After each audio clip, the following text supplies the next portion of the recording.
Rugby league, a hard game played by even harder men, a game of power, passion, courage and commitment, and plenty of skill. It's a sport that evokes thousands of memories for millions of people for whom rugby league is simply a way of life. Always an innovative sport, rugby league was born in the north of England but spread across the globe. It's been banned for much of the last century by the armed forces, who were responsible for spreading other sports throughout the world.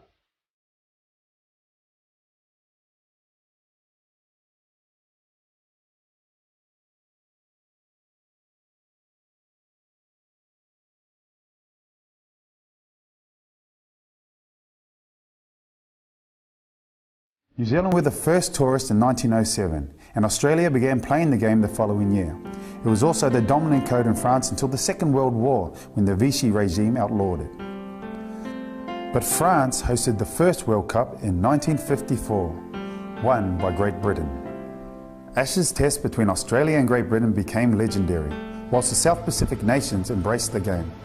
More recently, Russia and the USA have laid down firm roots. Today, rugby league is a full-time professional sport with plenty of glitz and glam. The introduction of Super League in 1996 and the change from the winter to a summer season propelled the game into a new era. Modern training and conditioning techniques replaced the hard physical labour in the coal mines and factories that for decades had provided the ideal athlete to play the most demanding sport on the face of this planet. But where did it all begin? Well, here actually. This is the George Hotel in Huddersfield, the venue for that famous meeting on August the 29th, 1895, that approved the creation of the Northern Union, or the Rugby League as we call it today. Brought about by the RFU's refusal to compensate players for taking time off work to play. 20 clubs decided to break away and form their own version of the sport. Since that momentous day, rugby league has continued to be as innovative as it is exciting without ever forgetting its past. The George, for example, is now home to the Gillette Rugby League Heritage Centre, a stunning collection of memorabilia that befits the proud history of this hotel and of the game itself. And I am proud to have played the game at the very highest level during an era that has witnessed tremendous change, with full-time professionalism, the change to summer, and the introduction of Super League. But I am equally proud of the game's heritage. Players from a bygone era such as Gus Risman, Billy Boston, Alex Murphy and Neil Fox. Historic games such as the Battle of Brisbane in 1958 when Lion skipper Alan Prescott led his side to victory despite breaking an arm in the opening minute. The story of rugby league is fascinating and one we will tell over the next 2 hours. Our visual stroll through a century of rugby league is, of course, dictated by available archive footage. We begin here with the 1929 Challenge Cup final, the first ever to be held at Wembley, when Jim Sullivan led Wigan to a 13-2 success over Dewsbury.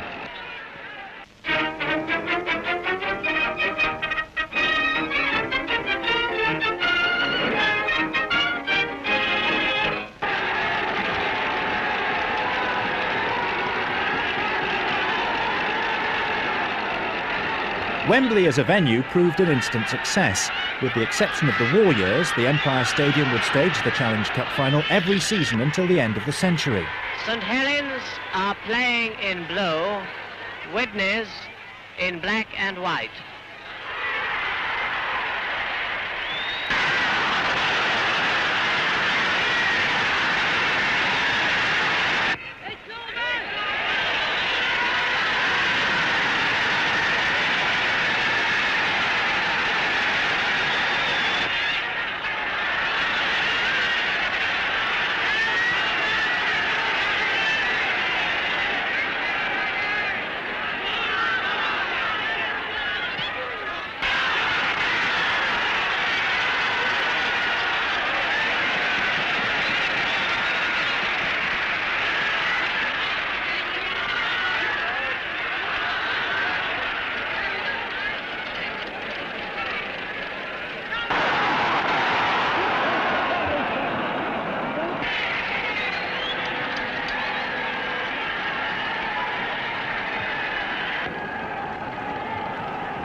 Encouraged by the success of the Challenge Cup final, the RFL turned to Wembley as an international venue. In 1934, the touring Kangaroos played Wales beneath the Twin Towers. About 10,000 Rugby League supporters are at Wembley to see the Australian exponents of the 13-a-side game play their last official match in Britain against Wales.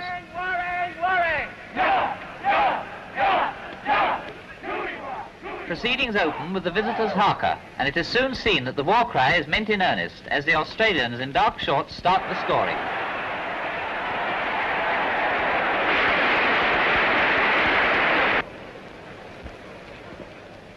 Brown converts, and the 11 tries which his colleagues proceed to pile up during the course of the match enabled a great place kicker from New South Wales to beat the record of 222 points for a tour, previously held by Dave Sullivan, who is captaining the Welsh side. With the outbreak of the Second World War looming, Salford began to emerge as a great side, taking over from Wigan as the most feared team west of the Pennines. Wembley. The two teams, Salford and Barrow, find Don Bradman at the Rugby League Cup final, fortunately as a spectator. Risman kicks off for Salford and a fast game in fine weather gets going. Barrow make a dangerous rush, but is brought to a halt. Then within 8 minutes, French, Barrow's New Zealand fullback, kicks a penalty to give his side a lead of 2 points. Salford counter-attack and gain ground with a good passing movement. It isn't easy to tell the two teams apart, but Salford are wearing badges on their jerseys, and soon afterwards they score the equaliser with a penalty by Risman, their captain.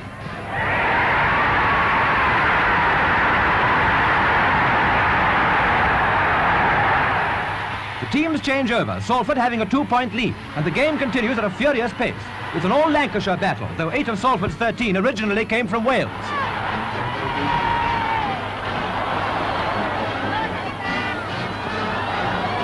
Not for 32 years have Salford been in the final, so they mark the occasion by victory. Gear scoring a last-minute try to make it 7-4. Don Bradman gives away the cup, which does not contain ashes. The war interrupted most things, but it did bring together Rugby League and Rugby Union for the first time since that split in 1895. 2 matches were played, both under Union rules. On this great ground, during the war in 1944, Rugby Union played the Rugby League, the pick of the forces, Army, Navy and Air Force. And it was a great occasion that this should happen. And there were 15,000 people here. And the game was very, very good. They were stronger in certain departments, line-outs and things like that. Great stars played, and it was a great occasion. The privates, corporals and gunners of Rugby League took on the captains and the majors of Rugby Union and beat them at their own game. After the war, the Challenge Cup final returned to Wembley, and in 1946, Wakefield Trinity defeated Wigan 13-12, with Trinity centre Billy Stott taking the inaugural Lance Todd Trophy as man of the match. One feature of the match was the poor place kicking. Neither side succeeded in converting a try.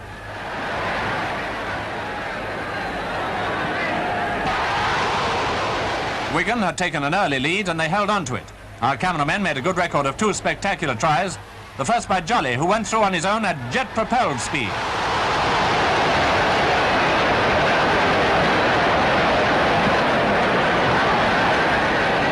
The other was a brilliant effort by Cunliffe, who cut through the enemy where it looked almost impossible. When tackled, his pass sent Nordgren over to score.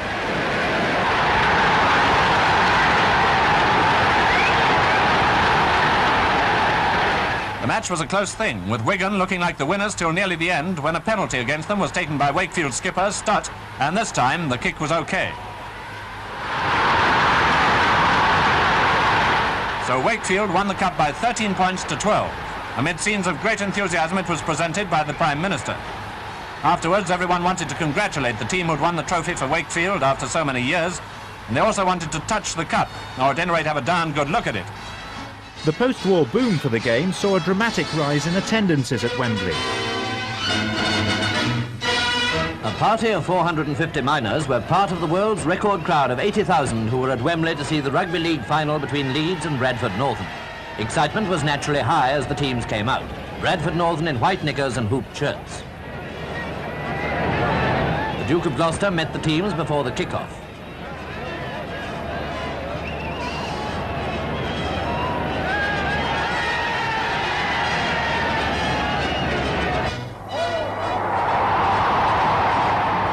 Before the game started, experts had assured us that Leeds had as good as won the cup, and sure enough it was Leeds who scored first when Cook made no mistake about a penalty.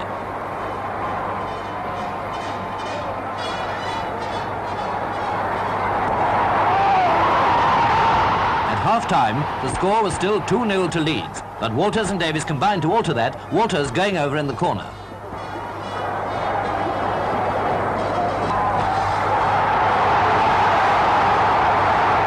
(3-2) to Bradford, and the game was warming up, but many promising starts were brought to a full stop, so to speak.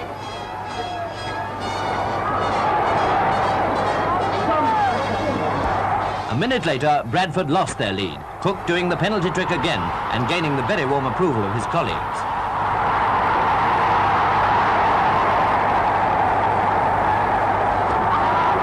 Scarcely a moment later, Ward dropped a gem of a goal and Bradford were again in the lead.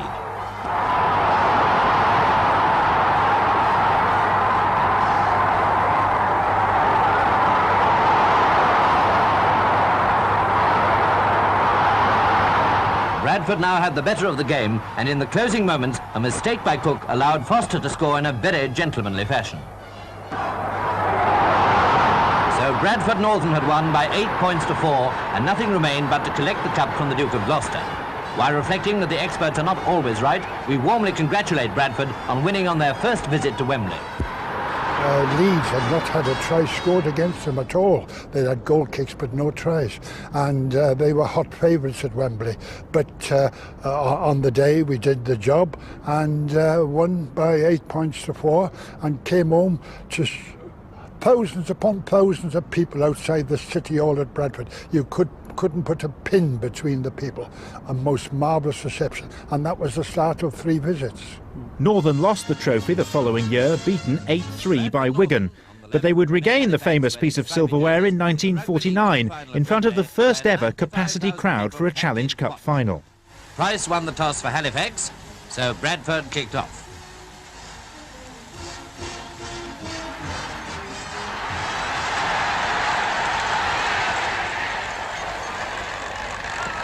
Right from the start, this very tough 13-a-side professional battle got going in earnest. One of the most striking variations from the rugby union game is the play of the ball route. A player, when tackled, is allowed to regain his feet and drop the ball to the ground, when he usually heels it back to one of his team.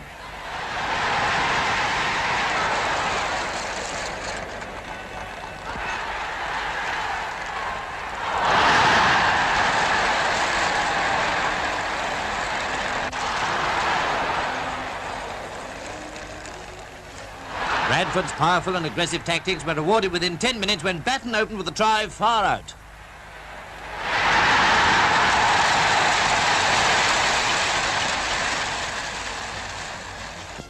Ernest Ward, his captain, converted from a very difficult angle.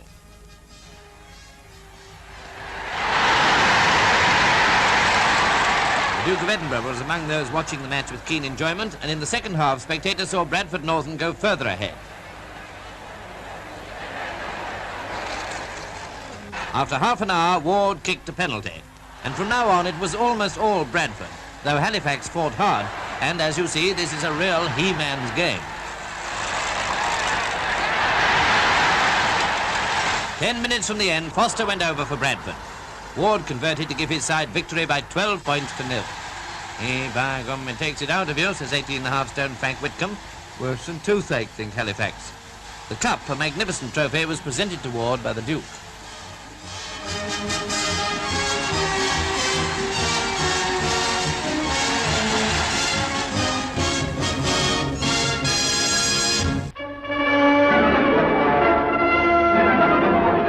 An enthusiastic crowd was at Abertillery Park to see the Rugby League International between Wales and England in white jerseys. The steady flow of talent north from the valleys had created a Welsh side good enough to win a triangular tournament, also involving England and France, for 3 successive years between 1936 and 1938. After the war, Huddersfield, St Helens, Warrington and Wigan all played exhibition games in the Principality, a move that helped spark an 8-team league. Here in 1950, Trevor Foster captained Wales against England at Abertillery. And it wasn't long before they gained another penalty. Again, England, led incidentally by Trevor's Bradford skipper Ernest Ward, won by 22 points to 4. But the game heralded renewed attempts to launch a fully professional club side in Wales. And the following year, Cardiff were admitted to the RFL at the same time as another new club, Doncaster. Unfortunately, Cardiff lasted just one season, and with them, the dream of a strong rugby league presence in Wales vanished for what would be another 30 years. The final score of 22 points to 4 was certainly, as everybody will agree, a convincing win.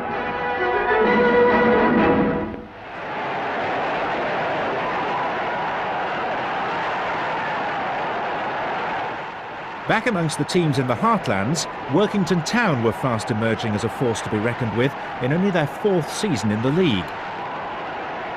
By the end of the 1950-51 season, they fought through to the Championship playoff final at Manchester City's Main Road ground, defeating Warrington 26-11.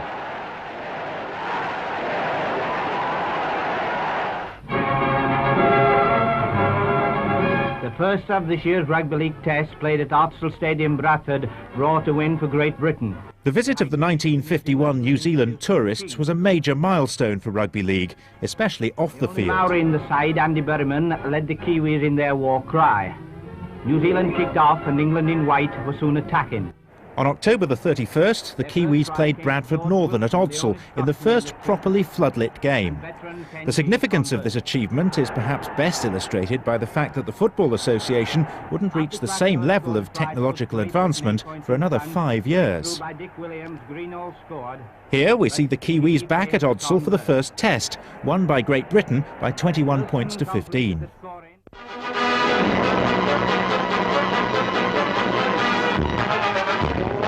40,000 spectators gathered at Swinton to see the second Rugby League Test match between Great Britain and Australia. In 1952, Australia were the visitors, and Great Britain confirmed their domination of the world game by taking the Ashes. After Australia had kicked off, Britain went straight into the attack, and following several attempts to break through, Greenall eventually started the scoring.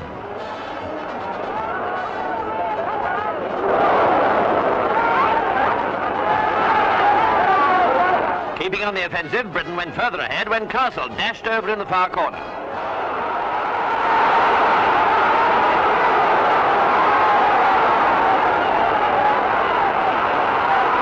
Australia, on the day's showing, were the weaker side. They just couldn't reduce the lead, and naturally Britain weren't letting up.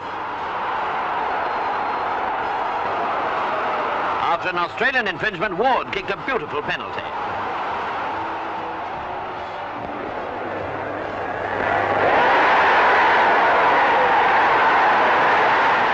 Changing over, Australia made a determined effort to get on level terms. They were awarded a penalty, and Carlson from 40 yards out succeeded in scoring.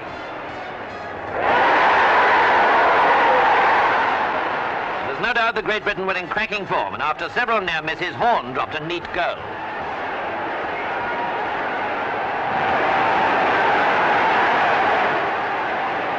The confident home team went further ahead when Ward got the ball and crossed the line for a great try.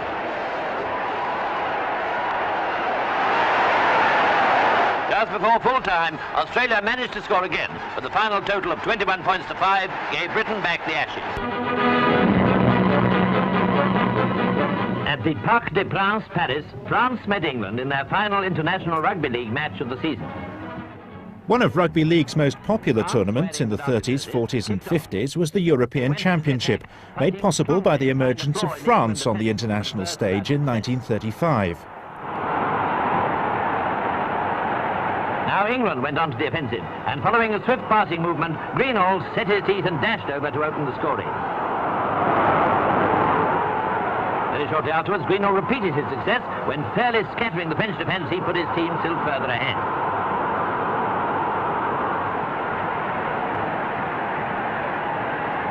France, however, was soon awarded a penalty, which was taken by Puy-Gobert, who certainly made no mistake. Inspired by this, the Frenchman followed up with a very good try by Crisper. France won the title 4 times. Puy-Gobert, arguably the most famous French player of all time, is seen here popping over the goals in France's narrow 13-15 defeat in Paris during the 1952-53 season. In the second half, they improved their position when Cracknell, not finding very much opposition, managed to place the ball between the posts. Towards the end, Puigobert rounded off this hard-fought match splendidly by scoring 2 more penalties for France and dropping a fine goal. But England won by the narrow margin of 15 points to 13. Back in England, the 1954 Challenge Cup final saw Halifax clash with Warrington. Wembley's Empire Stadium was packed for the Rugby League Challenge Cup final tie, and here come Halifax and Warrington to settle the issue.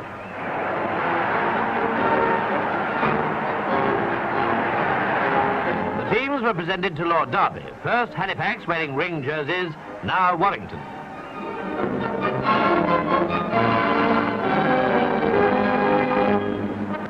Halifax kicked off, and as the cup final got going, supporters roared encouragement from the stands.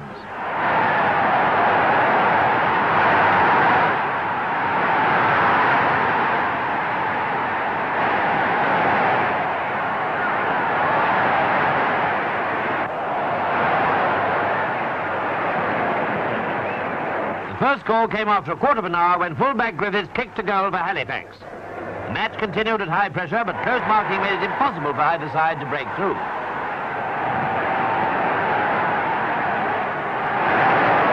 Within 10 minutes, Halifax added 2 points to their score with another good kick by Griffiths. So the crowd saw Warrington cross over 4 points behind, but now they kicked off in the second half, determined to close the gap.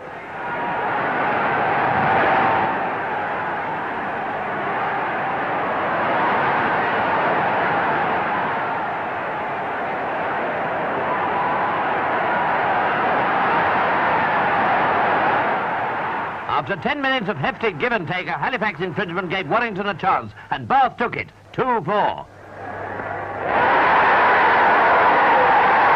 Halifax came back strongly and on at least one occasion looked like scoring, but Bevan saved the situation for Warrington. 15 minutes later, Bath kicked the equaliser, and so for the first time since the Rugby League Cup final has been played at Wembley, the result was a draw with a replay to follow. After the deadlock at Wembley, Bradford's Offical Stadium was chosen for the replay, a game which would go down in history. Over 102,000 spectators filled the Offical Stadium at Bradford, the largest number ever recorded at a Rugby League Cup final. After a draw at Wembley, Warrington and Halifax had returned to the north to resume the contest. Halifax, wearing striped jerseys, kicked off and the replay was on. The Warrington forwards began with some fast, open passing and soon began to threaten the Halifax defence. After only 8 minutes of play, they took the lead when Jim Challoner dashed over the line for the first try.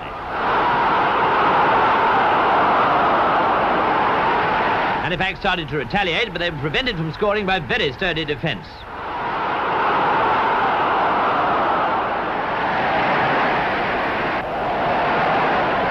Warrington indeed were playing splendid football, even better than at Wembley. However, things looked better for Halifax 20 minutes later when they were awarded a penalty inside the Warrington 25.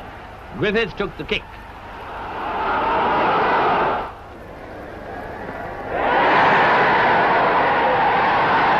Half-time and the score 3-2.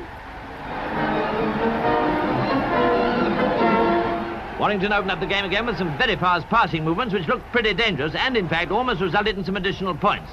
But the scoring didn't start again until 60 minutes after the interval. Then Harry Bath landed a superb goal from 35 yards to increase the lead.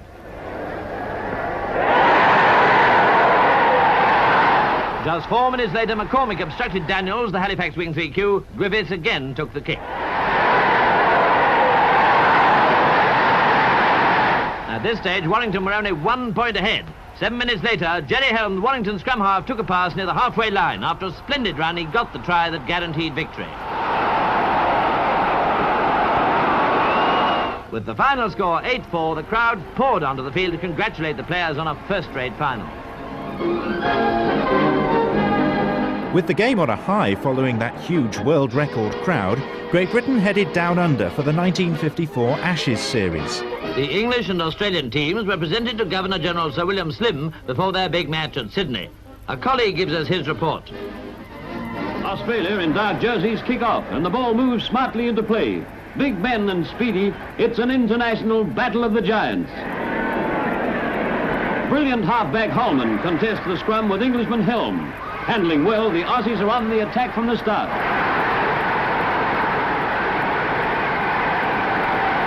Paul crashes through the English defence, passes to Proven, who dives over to score. First blood to Australia.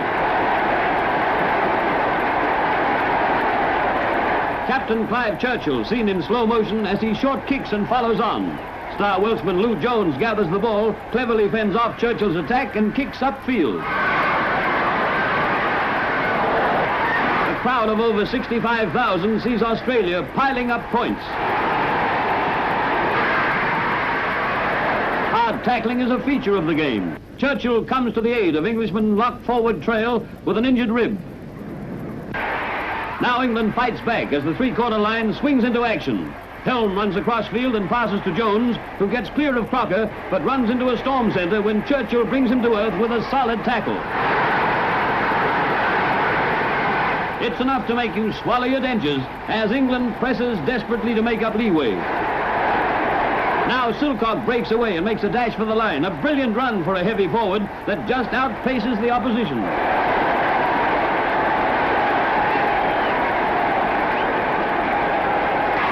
In the second half, clever work by Helm and a beautiful dummy by Ashcroft, who loses the ball when tackled. O'Shea picks up the loose ball and starts a movement that takes Australia over the line again. Final score is 37-12. Victory for Australia in the first test. Britain levelled the series in Brisbane and went back to Sydney for the decider. Australia, in dark jerseys, kick off in the third and decisive test at Sydney Cricket Ground. In spite of muddy conditions, the British team are going well, but a crash tackle from Watson slows the advance. England wins a scrum and Jackson fends off Churchill before getting a pass away to winger O'Grady.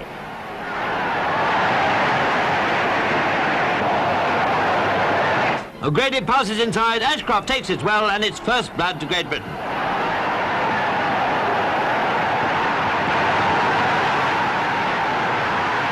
The Aussies break away now, and centre-half Harry Wells gets the ball out to Watson, who just beats the opposition to score right under the posts.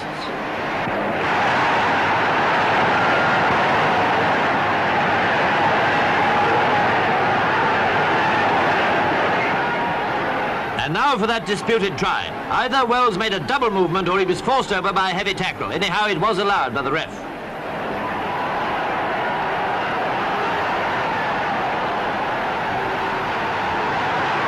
Next, a smart move by Pittington, but he just fails to score.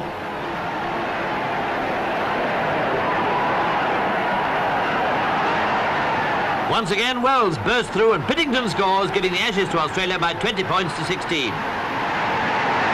Good, clean game, but you never think it looking at Williams, the British captain. Britain didn't have long to dwell on their Ashes loss. 1954 was also the year of the inaugural World Cup in France. The French are a formidable team, and their passing movements were a strong challenge to the British pack. Altogether, France knocked up 3 penalties, all beautifully taken by Aubert.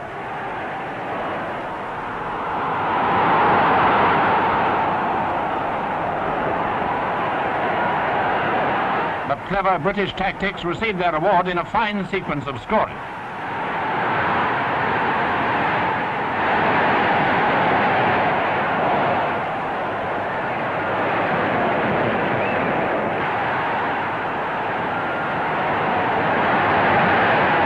This electrifying display brought the opposition back in an effort to equalize before the interval. Here's another French penalty. But Britain were 4 points ahead at half-time. The heavy French pack was a powerful adversary, and Britain didn't have it all their own way, as you can see.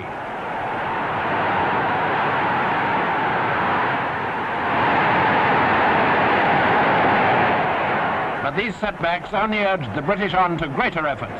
During the match, they landed 2 penalty goals, thanks to Ledyard's accurate kicking.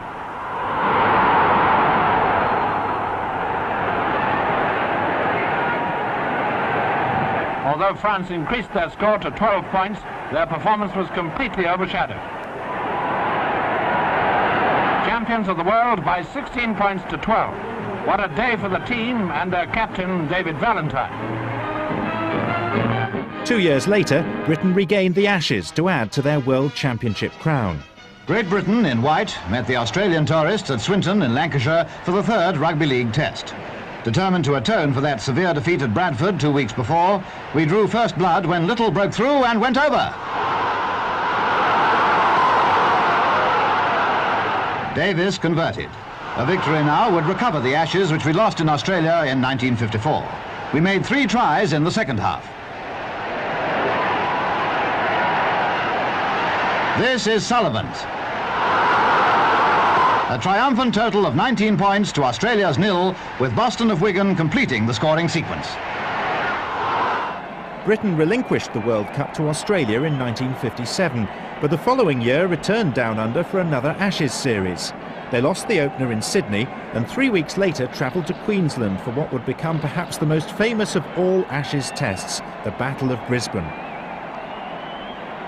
Just 3 minutes into the game, Lions captain Alan Prescott broke an arm. Prescott played on for the whole game, his right arm dangling at his side in one of the greatest displays of courage in the history of sport. Inspired by Prescott, several of his teammates also played through the pain barrier. Jim Challoner injured a shoulder, Vince Corelius could hardly walk because of a back injury, Eric Fraser fractured an elbow. In a display of endurance, downright determination and sheer courage, against all odds, Britain won 25-18. Once again, the series came down to the third and final game.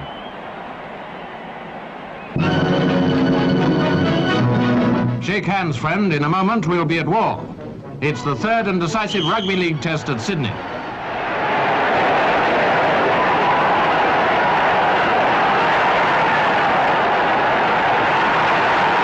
That's a near thing.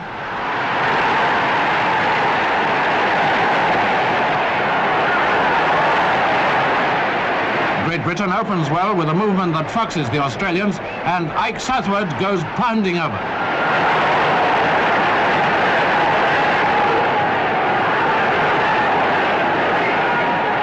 Number 2 was the same sort of thing.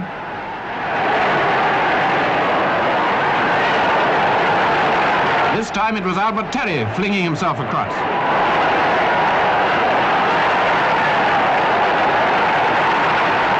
Australia reply in the same sort of fashion. Provan goes through.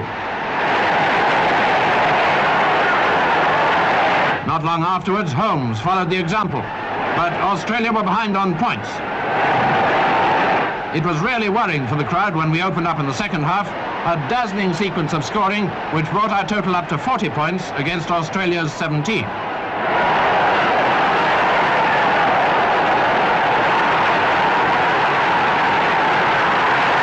So Britain wins the Cup with the highest score ever recorded in the Anglo-Australian series. But less than a year later, the Ashes were being fought for once again. Britain lost the opener at Swinton, but levelled the series at Headingley. First minute, Don Robinson of Leeds went over for a try. Local boy makes good. Neil Fox failed with the kick. After the Kangaroos had replied with a penalty 10 minutes later, Great Britain got cracking again, their second try coming from Fox. Britain leading 6-2 in the second half, the fog getting thicker and this rugby league battle even fiercer. Australia now came back with a vengeance, an impressive movement finishing up with Brian Carlson scoring a try. He himself converted, putting his side 1 point ahead. 2 minutes later, Gasnier found an opening and sent Carlson over 10-6 to Australia. It was touch and go for Great Britain, who lost the first test, but they did succeed in winning by 1 point thanks to a final converted try. A young player who made his Ashes debut in that Headingley test was Neil Fox. Very vivid memories, really, because it was my first series and it was the last time that we won the series in England, which is now 40 years ago. So the first game I played in, as I said, was at Headingley, and then we won that match, and I was picked for the third one, which was at Wigan Central Park. And luckily we won that and came away with the Ashes win. This is Great Britain on the ascendancy here at the moment. Having retained the Ashes, Britain set about winning the 1960 World Cup, and in the final at Odsal, once again wrestled the title from Australia. And Derek Turner having a go. 3 yards short. Can the Australians hold out on this one? It's a lot of bat playing the ball. Brian Shaw, Corellis, a long one, and it's to Boston, and Boston is one to beat, and Boston's into the corner for a try, the first try of the match.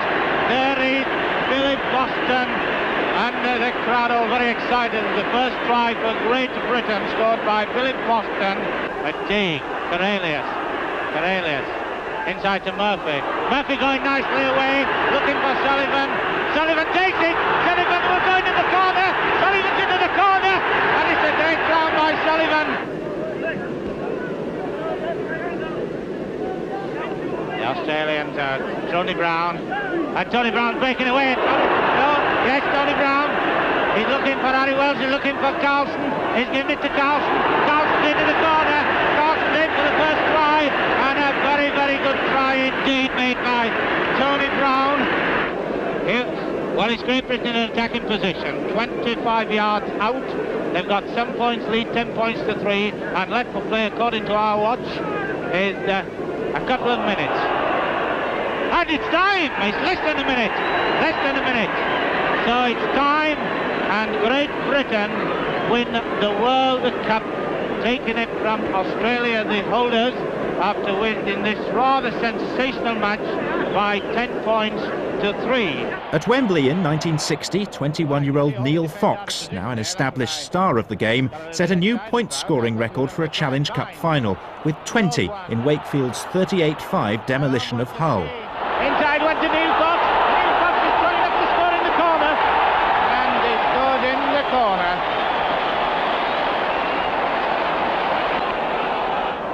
Wilkinson, Turner jumping, and Turner, oh, it's a pass to Alan Skeen for his second try, right behind the post. There goes Skeen in all his glory, 2 tries. What a magnificent afternoon for this ex-Springbok rugby union player, 50 times cap for Western Province. Neil Fox, easy conversion kick for Neil.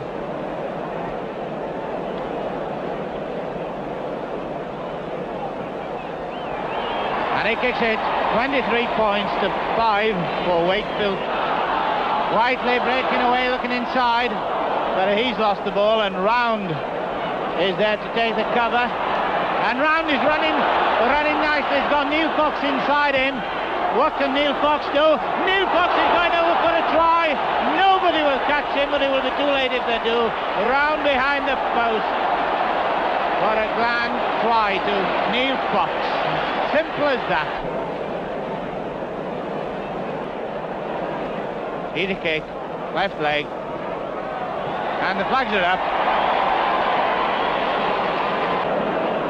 Wakefield on the attack, wanting to get this final try for the completion, and there comes the final try to scrum half.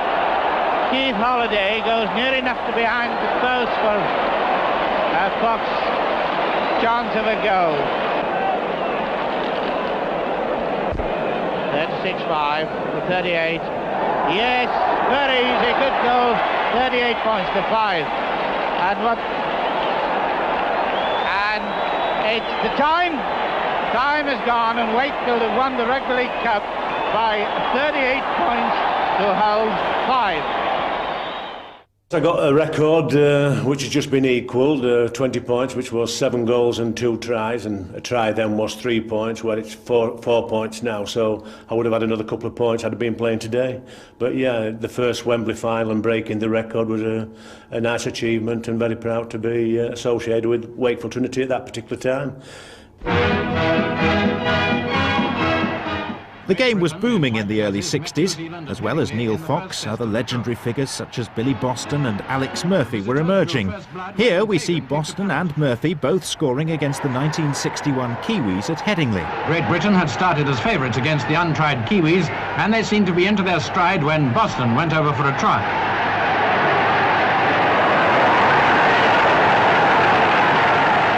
Rhodes converted. This may have looked like a pointer to the result. Certainly it wasn't long before Great Britain scored again. This time a try by Murphy. Great Britain leading 8-2. The visitors, however, soon began to reverse the situation. After scoring another penalty, New Zealander Edwards made it 7-8 with a try.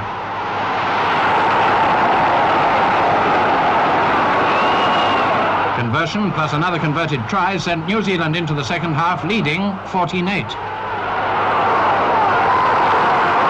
A try by Reedy put the Kiwis further ahead. Fagan converted. Great Britain weren't finished yet, and there were plenty of tough exchanges as the battle raged. Just watch them as they bludgeon their way towards the Kiwi line.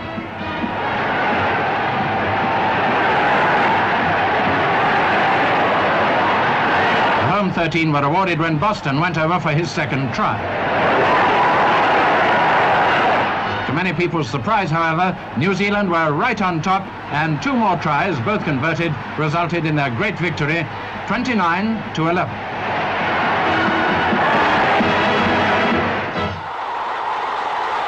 Another great name of that era was Tom van Vollenhoven, who starred in the 1961 Cup final for St Helens against Wigan. Vollenhoven can ride, has been chased by Ashton, and Large gets it, Large gets to give it to Vollenhoven, and Vollenhoven's in behind the post for a sensational try. But Wakefield were undoubtedly the team of the moment, with further Challenge Cup final victories over Huddersfield and Wigan in 1962 and 63. Chance for Hurst away, he's got one man to beat. If he beats him, he's in. If not, he's going to be, he's in. He's in for the try, is there? And obviously Wakefield are going to be worried without Derek Turner. Away he goes. Oh, well, away goes Hurst. He's got one man to beat. He does. Oh, he does! Fox is going in. He's driving in the corner. He scored! He scored! Holiday. And still the ball is being moved, and Fox is going to have a drop. Fox is going to have a drop. Goal! A number of times Wakefield must have dropped the ball in possession. Well done. Now this is... Oh, it's an interception! It's a sensational try by Poynton! An interception! What a sensational try! There he is.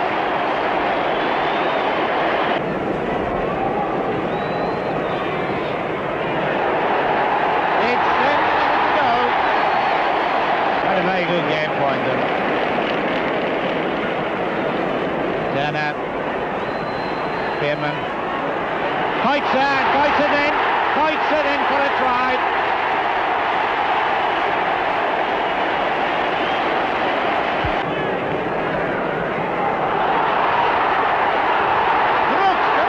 Brooks got to score under the post. This young lad's got to try.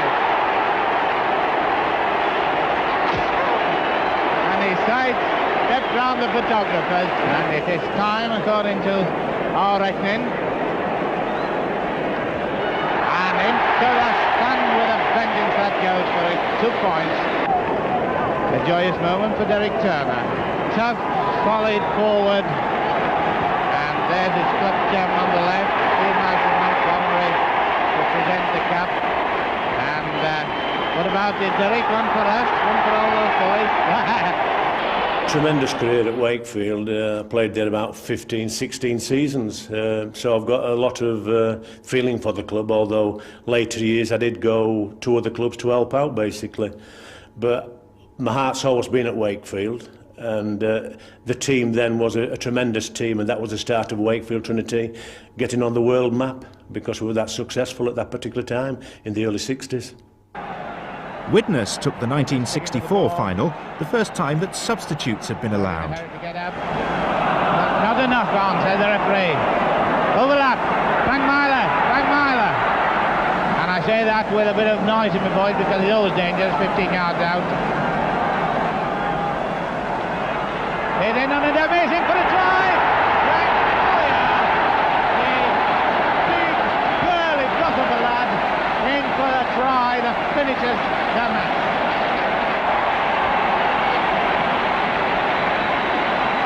Frank Vintic Aurelius, the skipper with the cup and the special handshake from his chairman Frank Devonald, and there's the cup he promised us. There's his cousin and vice-captain, Frank Myler. What a good-looking lad. Nice cup too, isn't it? Smile, Bindi. That's it. Up you go, son. In 1966, Great Britain once again headed down under and destroyed the Aussies in the first test at Sydney.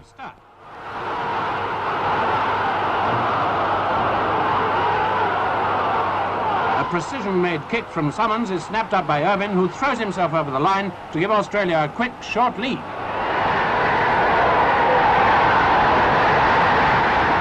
Britain fights back. Here Huddard makes a break which looks like a certain try till he's cut short by Messrs. Parrish and Cleary.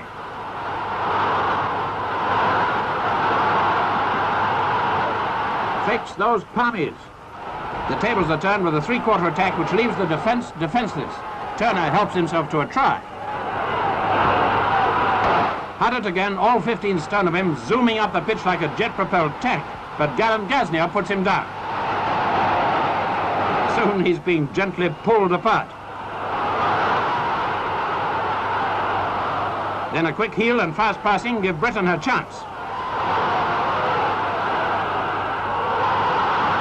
Sullivan swoops over the line.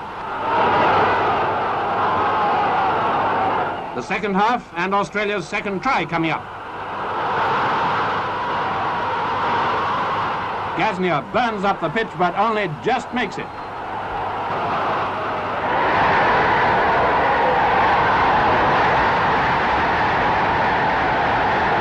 From now on, the tourists took complete control of the game. Watch this, for instance.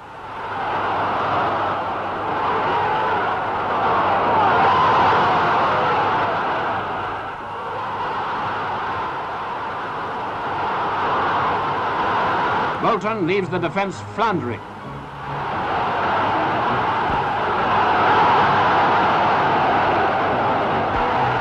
The visitors went on piling up the pressure and the points right to the end. Final score 31-12. Britain seems all. But Australia won the second test in Brisbane, and once again an Ashes series came down to the third and deciding test. The dark-jerseyed Australians in control during the first half of the third and deciding Rugby League test against Britain at Sydney.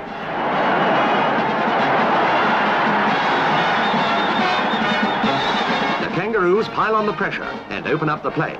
Beatson sends Irvine away, and he goes over in the corner to set a try-scoring record in Anglo-Australian tests.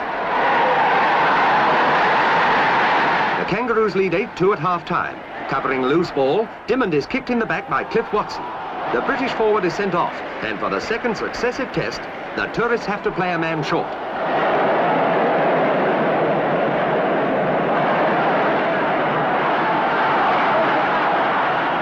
Australia attempts to drive home their advantage, but Hardesty intercepts a pass and he's away.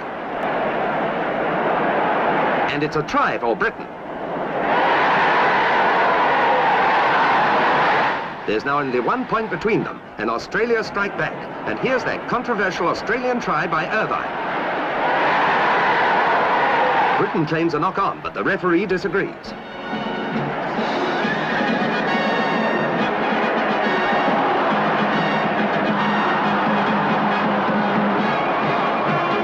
Points behind during the last few minutes, Britain is getting desperate. Halfback Bishop leads at Wittenberg, sparking off a real punch-up. An Australian forward on the right of the group knocks out British loose forward Dave Robinson. Amid scenes reminiscent of the England-Argentine match in the World Cup, Australia finish with victory and retain the Ashes. Never afraid of change, in 1967, Rugby League introduced the four-tackle rule.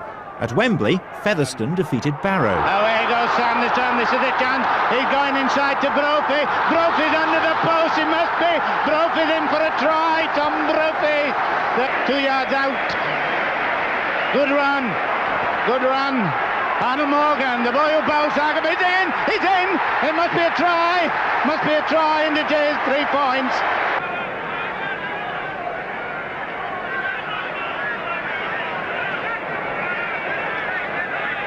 Featherstone Rovers in the dark shorts. Brophy, Smith, Oh, interception! Oh, it's a try! Interception! Oh, what a pass!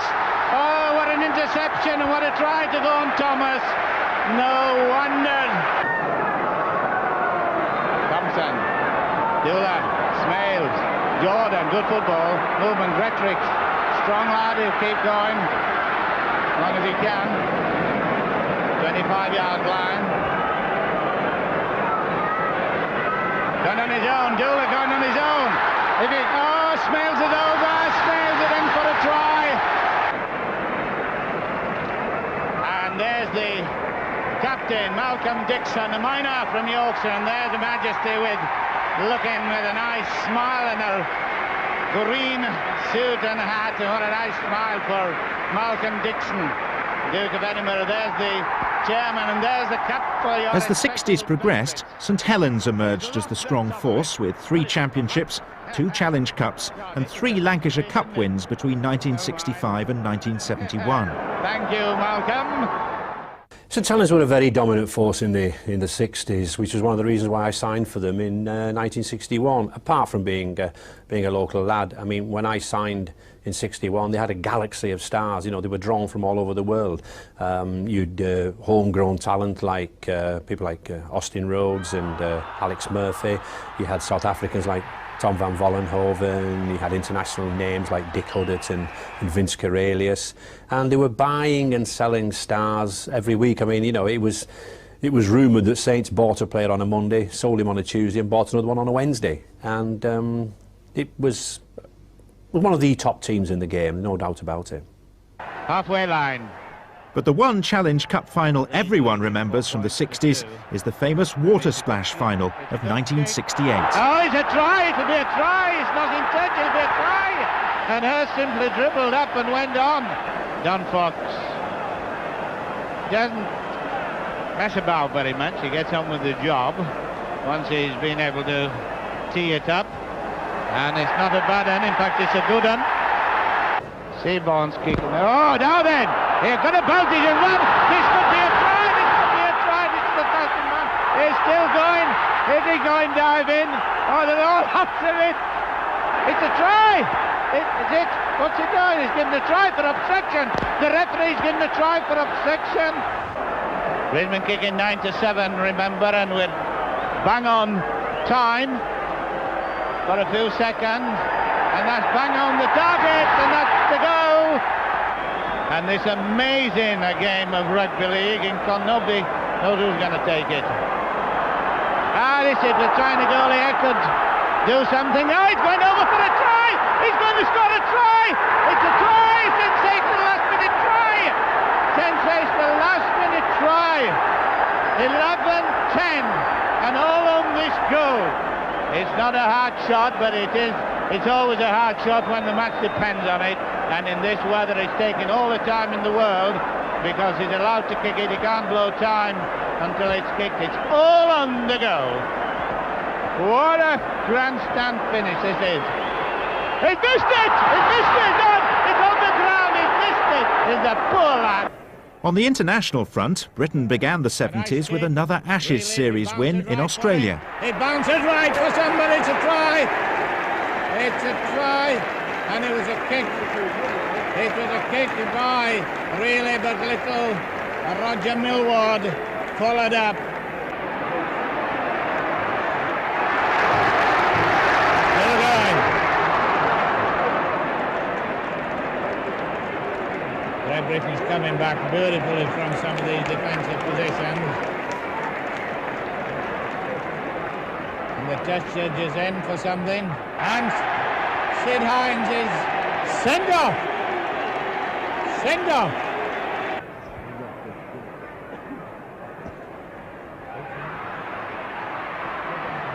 Oh, this is a chance. This is a chance. He takes a great chance and he's going to take it. Oh, and it's a beautiful, well taken try indeed. Oh, nice one. Oh, well taken. Atkinson, has he got a chance? Atkinson half tackle, but Millward is there, and Millward is in for a beautiful try by Roger Millward. The Australian backs have not had the Chance to really get some interception. Oh, what an interception! What an interception! What an interception! And goes limping away by Tony Fisher as he limps to get that try. The lad from Swansea. Connor King. Beating one is one man to beat. It's Mike Shilbottom. And Mike Shilbottom is missing. And King goes in for a good try. King goes in for the first try to Australia.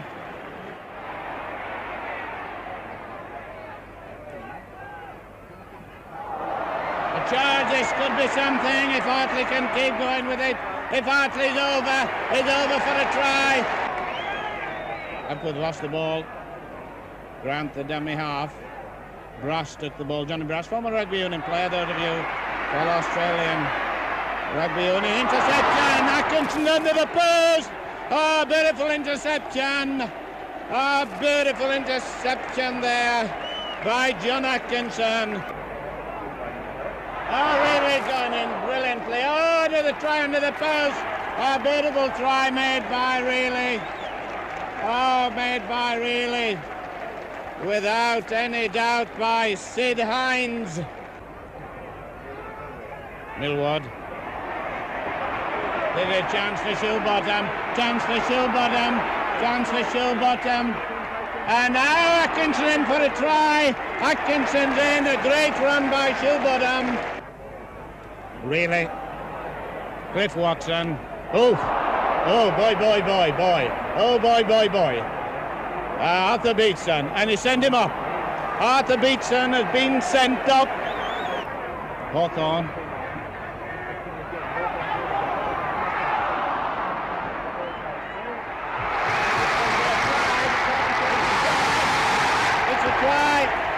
It's a try to Australia. It's a try to Australia. It's 1 point in it, 18 points to 17. 2 minutes to go. No good dropping a goal, I don't think, unless they're absolutely certain. Oh, nice chance. Oh, nice chance for Millward. This is a setter. Millward. Millward, what a daring boy. And that's the 5th try for Great Britain, and what a finish. That Ashes victory set Britain up nicely for the 1972 World Cup, held in France. Again, they defeated Australia in the opening match, and the final in Lyon brought the arch-rivals together once more. It's quite obvious the referee is wanting to leave well alone, if that's the right phrase. The forwards are beginning to go a bit strong.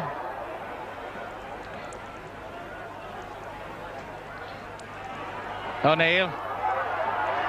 O'Neill's in for a try. O'Neill's in for a try. Give him the try. Don't want to try before half-time. They'll find it difficult the 4th time.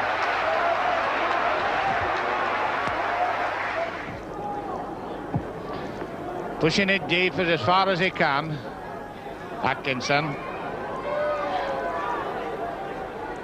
Oh, what a head-eye tackle, but the referee doesn't worry about that. 3 minutes to go. 3 minutes for Great Britain to hold on to take this World Cup. Bobby Fulton down on the ground, can't move. John Walsh inside to Atkinson. Outside Atkinson still running. Outside Atkinson still running. But down on the not running any longer. And it is, time is up. And we've got, in fact, there's a half-minute gone, it's 10 and a half. And on the field is the French trainer trying to get cramp out of Fulton. The referee doesn't seem to have looked at his watch yet. Might be doing now. And on the field is the French touch judge. French touch judge going on with the Australian trainer on, and Great Britain have won the World Cup by holding on 10 points all because of the better scoring average in this World Cup. And there's the Great Britain captain, with the Australians having gone in completely. Nobody out here. Clive Sullivan. There's the Coupe du Monde as delighted Paul Charlton shows it, and up they're going to get. Sullivan on the back, and if they've got strength, I don't know whether they've got strength to do a lap of honour. If they have, well, that's a good picture. Mike Stevenson, what a good game he's had. The press, the media, gave us no chance. They said that, you know, the all-conquering Aussies would just rip us apart, and so we were a pretty good unit. You know, we bonded well, and we actually beat Australia in the first opening game, which was down in Perpignan, which was a real fillip for us, but a complete shock to the Australians. To be fair to the Aussies, they hadn't played for about 2 months, so we did have the upper hand. We thought we might catch them a little bit cold, which we did, and then when we played them in the final at Lyon, we knew that because we'd not lost to any of the sides, we won all our games, that all we had to do was draw, and that's what we did. After extra time, we drew 10-all, and we picked up the trophy. Nice feeling, I can assure you. Back home, there was another adaptation to the game with the introduction of the 6-tackle rule and official timekeepers brought in for the 1972 Challenge Cup final between Leeds and St Helens.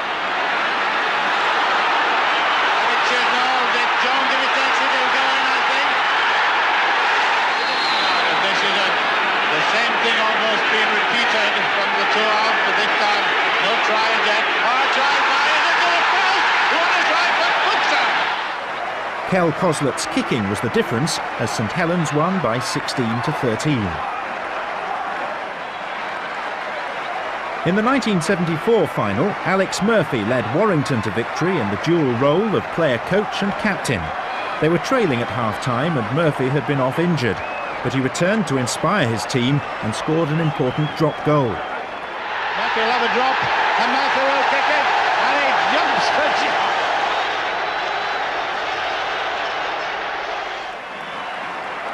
Warrington eventually secured a 24-9 victory with a late try to Nicholas. Nicholas running in for a second try. Nicholas gets the second try for Warrington. Warrington went on to win the championship final as well, to make a clean sweep of the major trophies. And Murphy, who'd already captained St Helens and Lee at Wembley, lifted the Challenge Cup for the third time. Warrington 5, Widnes 11. Warrington were back at Wembley the following year, but this time they lost to Widnes. Bowden going to have a drop. Did he go? Dropped by Dutton. This should be a certain 2 points for Ray Dutton. And he gets it well wide and deep in the middle of the post. Adams, number 11 there, had a good match. Sheridan, number 10, ball loose. Still loose, play on. And there goes the hooter. There goes the hooter. Look at these two, look at that tackling each other. And there's behind the post, the fans there, the Widnes fans. What a joyous moment for the Widnes fans. In 1976, Widnes were again at Wembley. This time they faced St Helens. St Helens in the red V, going to have a drop, Alwell. And he kicks it. 6-5, Keith Alwell. Heaton. Tisno. 25-yard line, score 6-5.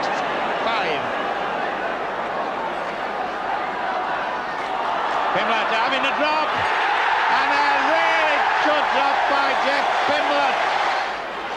Now a question of do or die so far as Widnes are concerned, and for a man of 35 there getting himself into a full stride like that, playing the ball to himself, it says a lot for skipper Coslet.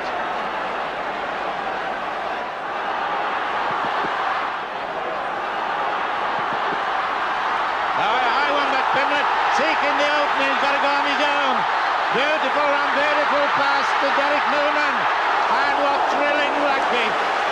With 6 tackled up, that they can work this sort of football. Inside, strength it in! Heaton in for a try. Hander on his hip, and a chance for Les Jones. There's one to be. Can he be that fella Dutton? He doesn't, but David Jenkins come back, and away he goes again. Away Jones goes. Chase, run, tackled, brilliant. Football. O'Neill taken in, but the position is good for St Helens. Pimblett full back. Short one. Somebody in, and the sub in, and Peter Glynn the subbed in for a try.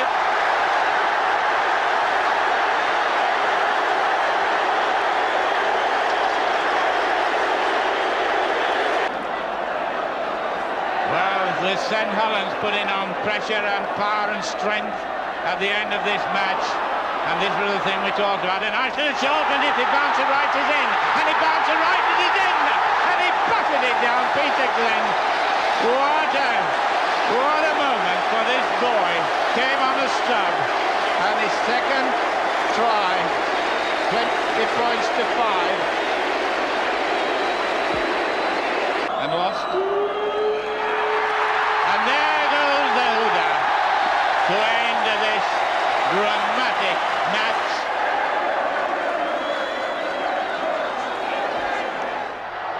Widnes were regular visitors to Wembley. In 1979 they beat Wakefield, and Reg Bowden lifted the cup.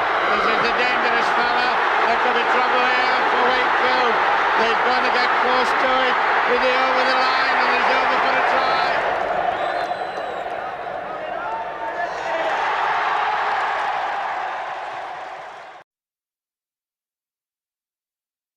The first Challenge Cup final of the 80s saw the city of Hull divided as the black and white of FC took on the red and white of Rovers. There's a chance for Steve Hubbard. Is he going to score? He's over. It's a try. The first try for Steve Hubbard. 3 points to 0. Brian Lockwood taking the first man from Alan Hager, and he goes the other way with a little bit of subtlety about it. And Roger Millward is out, and the referee is bringing Ron Wildman on to give him a real talking to. Roger Millward on the floor and talking to Ron, and he really means what he's saying too. Well, let's have a look at that, because it's going to be a controversial discussion on this. Now, well, Colin Bollard, Colin so tried. It should be something come here. Should be enough for a try to Tim Ruby, and the referee points to it. Gonna have a drop. I said I thought he might have a drop, and he does before half-time in that position. 1 point is vital at this stage. On the left. What is happening? There's a lot of cheers, and the flag is up, and the sailing ships are out with all the wealth and strength that's been required now to stand the hardness of this match. 8-5. Two successes. This is the fourth penalty. It's a straight one. It's a goal! And the flag's going over the back there. 10-5.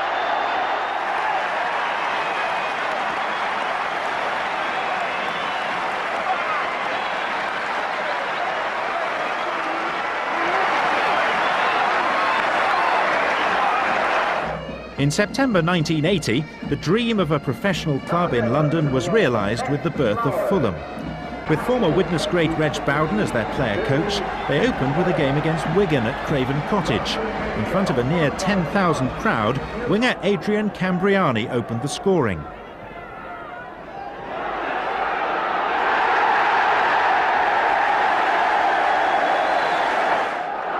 Cambriani added his second try after a neat kick from Ian McCorkadale. But perhaps the most telling comments came from chairman Ernie Clay. Ernie, why have you brought Rugby League to Craven Cottage? We had to do to save this famous club. With 5,000 people down, we've taken more money today than we've taken in 3 matches we've had at Craven Cottage. We've taken £33,000 with the spin-offs. The 1982 Challenge Cup final between Widnes and Hull was a draw, 14-all. In the replay at Elland Road in Leeds, Hull secured the trophy for the first time since 1914. Referee Lindott wanted it quicker, and Hull have taken it quickly. Top is going for the line. Oh, well taken by Gary Campbell. Oh, the beautiful try. Just showing the virtue there, Gary Campbell, of a quickly taken differential penalty. And he doesn't take it. David Topless, Lulai. Oh, and a beautiful switch move. Topless is going for the line, and he's over. Well, my word, what a move. We'll not see a finer work scissors movement tried than that all season. And that's one of the ways, a short little kick. Andy Gregory's got it. Oh, he's got Campbell to beat, and he beats him, but no! A wonderful tackle from fullback Gary Campbell. Stops Andy Gregory in his tracks. Keith Elwell. Kieran O'Loughlin, he's going for the line, he's got Stuart Wright with him. And it's into the corner. Well, what a wonderful try. My word, if any man's won this game for Hull as we enter this stages, it's this young man, Lee Crooks, 18 years of age, on his way to captain Great Britain Colts to Australia. And my word, it looks as though he's going to take a Challenge Cup winners medal with him. And David Topless, the Hull skipper, already recorded 2 tries, lifts that State Express Challenge Cup aloft. Well, they've been runners-up for 8 occasions, and it's as long ago as 1914 since they last received that cup. But my word, he'd be pleased to have that in the air off Mr. Neil McFarlane, the Minister of Sports. The following year's Challenge Cup semi-final at Headingley announced the arrival of a certain Ellery Hanley to Rugby League with one of the tries of the century. Oh, and it's still going! And it's still going! Goodness gracious me, this could be the try of the season! What a try from Ellery Hanley!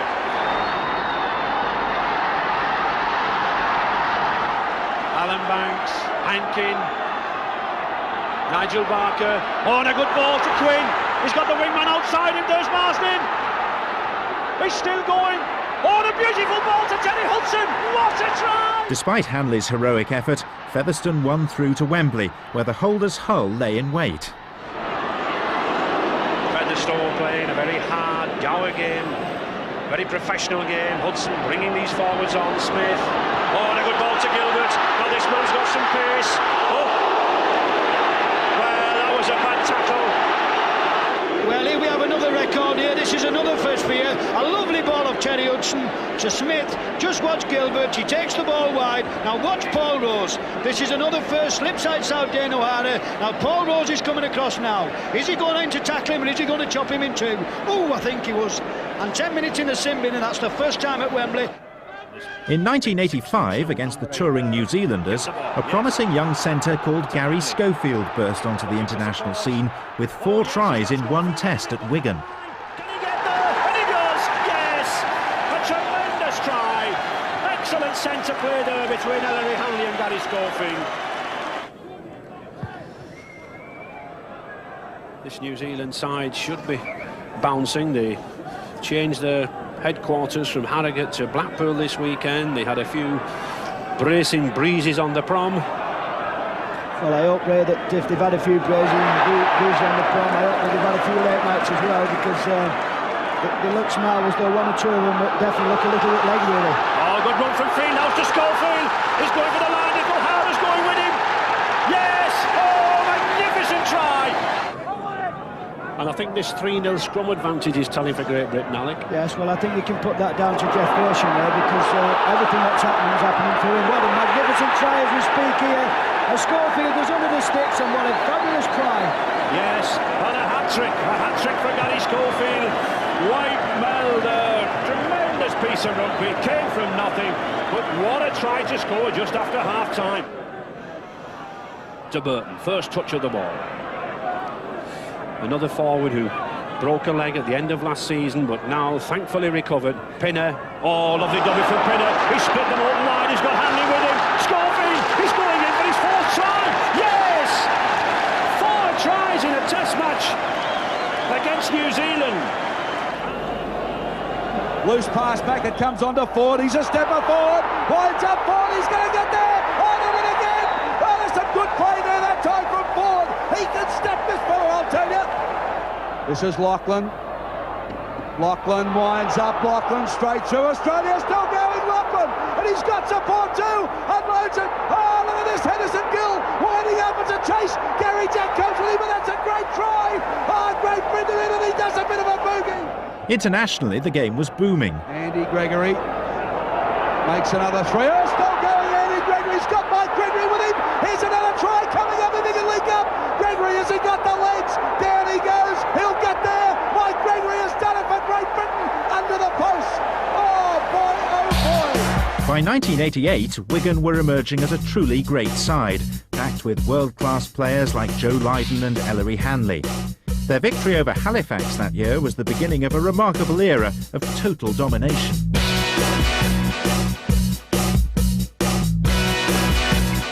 As the youngest ever captain, it was a fantastic experience. It was very nerve-wracking, you know, to be captain of people like Ellery Hanley. Graham West, I think, was in the roundabout place up at that time. Dean Bell, people like that. And we had a comprehensive victory over Halifax, which was an outstanding Wigan team. That's a huge drop goal from Joe Lydon. What a drop goal! Took everybody by surprise. Edwards noticed launching Hanley from out wide. He's here again. He's going to go himself. He goes, oh, straight through 3 tackles. What a player is this man? Wigan looking to score more.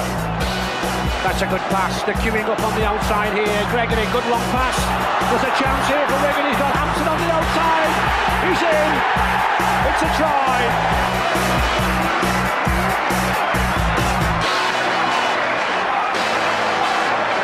Dean Bell, a beautiful break by Dean Bell here.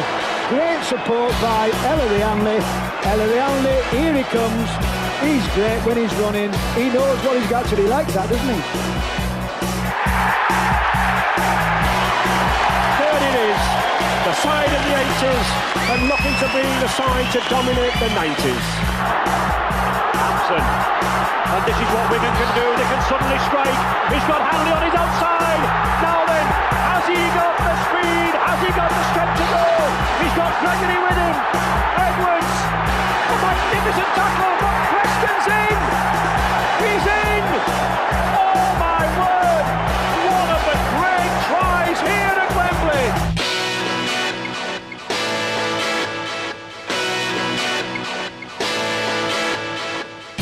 A wonderful moment in any player's career, whether you've been here once or 7 times like Andy Gregory. The praise, and it's due to Wigan skipper Ellery Hanley and a magnificent Wigan outfit. Wigan were desperate to build on their unparalleled success. In 1992, they stunned the Rugby League world with the capture of winger Martin Offiah from Widnes. The fee is correctly reported at £440,000, and Martin has agreed a deal with the club which will take him up until 95. It wasn't just the 13-a-side game that Wigan excelled at. In 1992, Offiah starred as they won the World Sevens in Sydney. Let me now call upon the captain of Wigan, Dean Bell, to accept the Nissan World 7 Cup and the winner's cheque.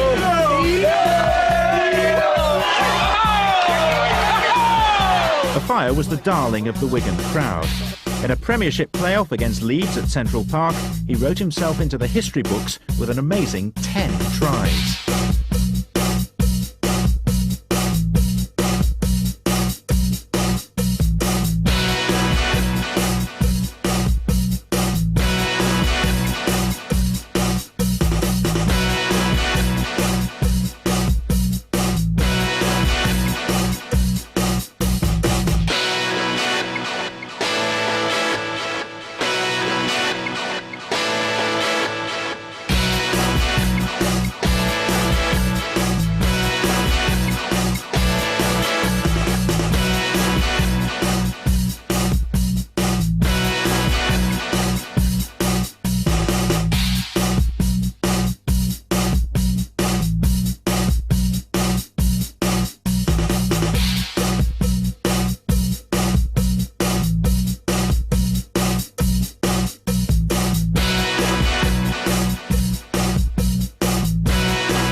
Perhaps one of Afaya's best tries came in the 1994 Challenge Cup final at Wembley. And Martin Afaya trying to make some space. Now then, Martin Afaya, he's got Alan Tate to beat on the outside, and Shaun is going to go the full length. That is one sensational try. That must rank amongst the finest ever seen on this ground.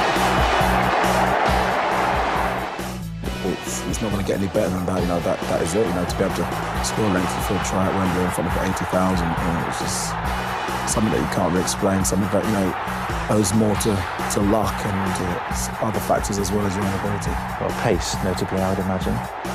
Many a good judge said it was the greatest try ever scored in a Challenge Cup final at Wembley.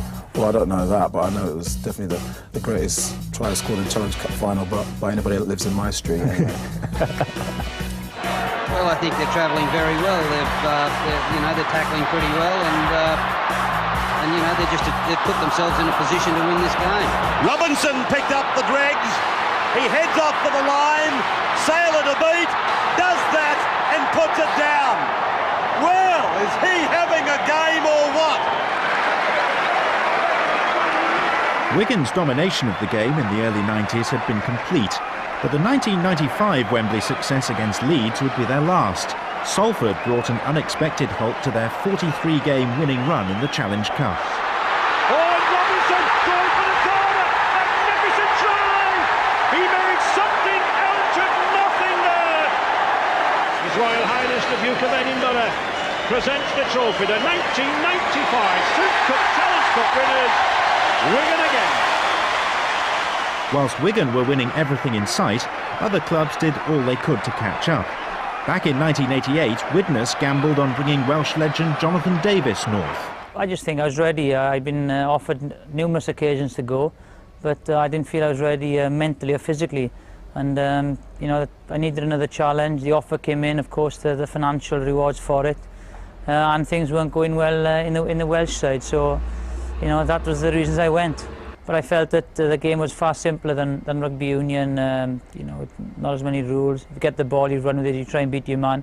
And one thing, you don't miss tackles. But you know, the physical aspect of it did take some getting used to, and that was the biggest difference I found. Down under, Tina Turner was hired to give rugby league a fresh new image.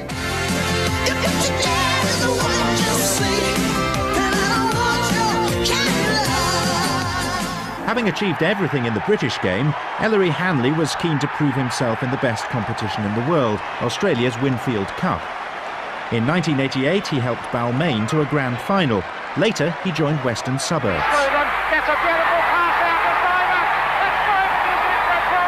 I've got no regrets at all. I think I'm learning as well, and I'd hope to think the rest of the lads are learning as well.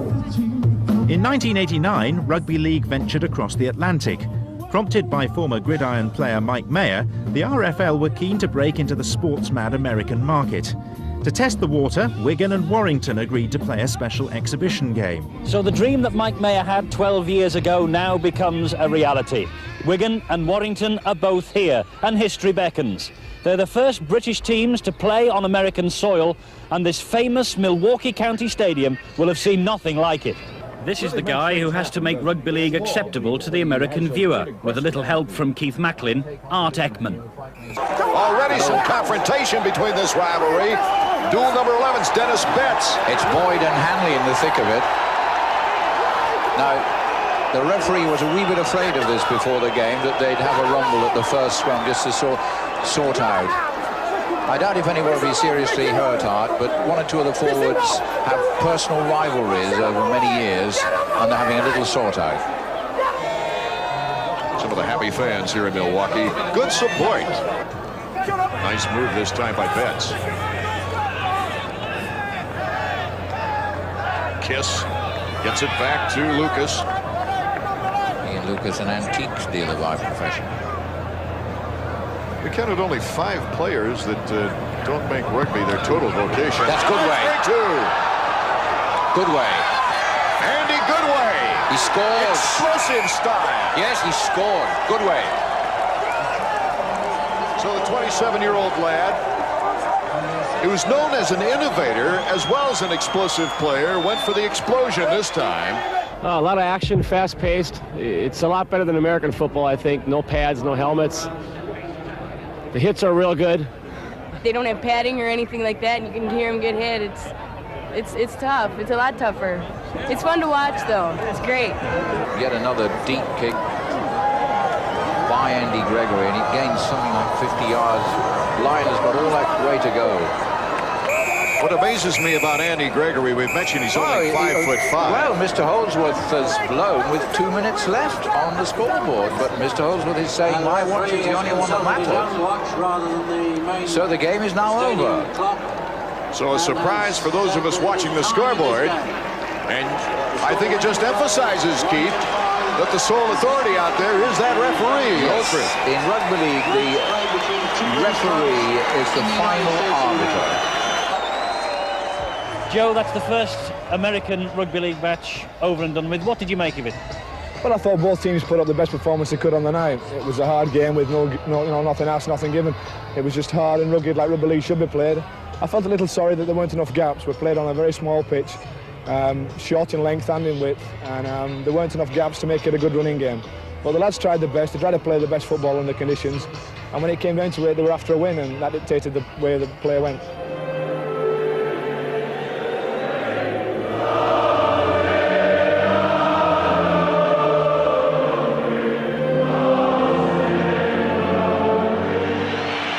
Unlike the most recent World Cups, the 1992 World Cup final was the climax of 4 years of qualifying games played around the world. Great Britain met Australia at Wembley. Walters, the good ball to Renouf. Renouf's in at the corner. Oh, it's a try! A try for Australia! It was the ball from Walters. The Brisbane Broncos star evaded the tackle out wide.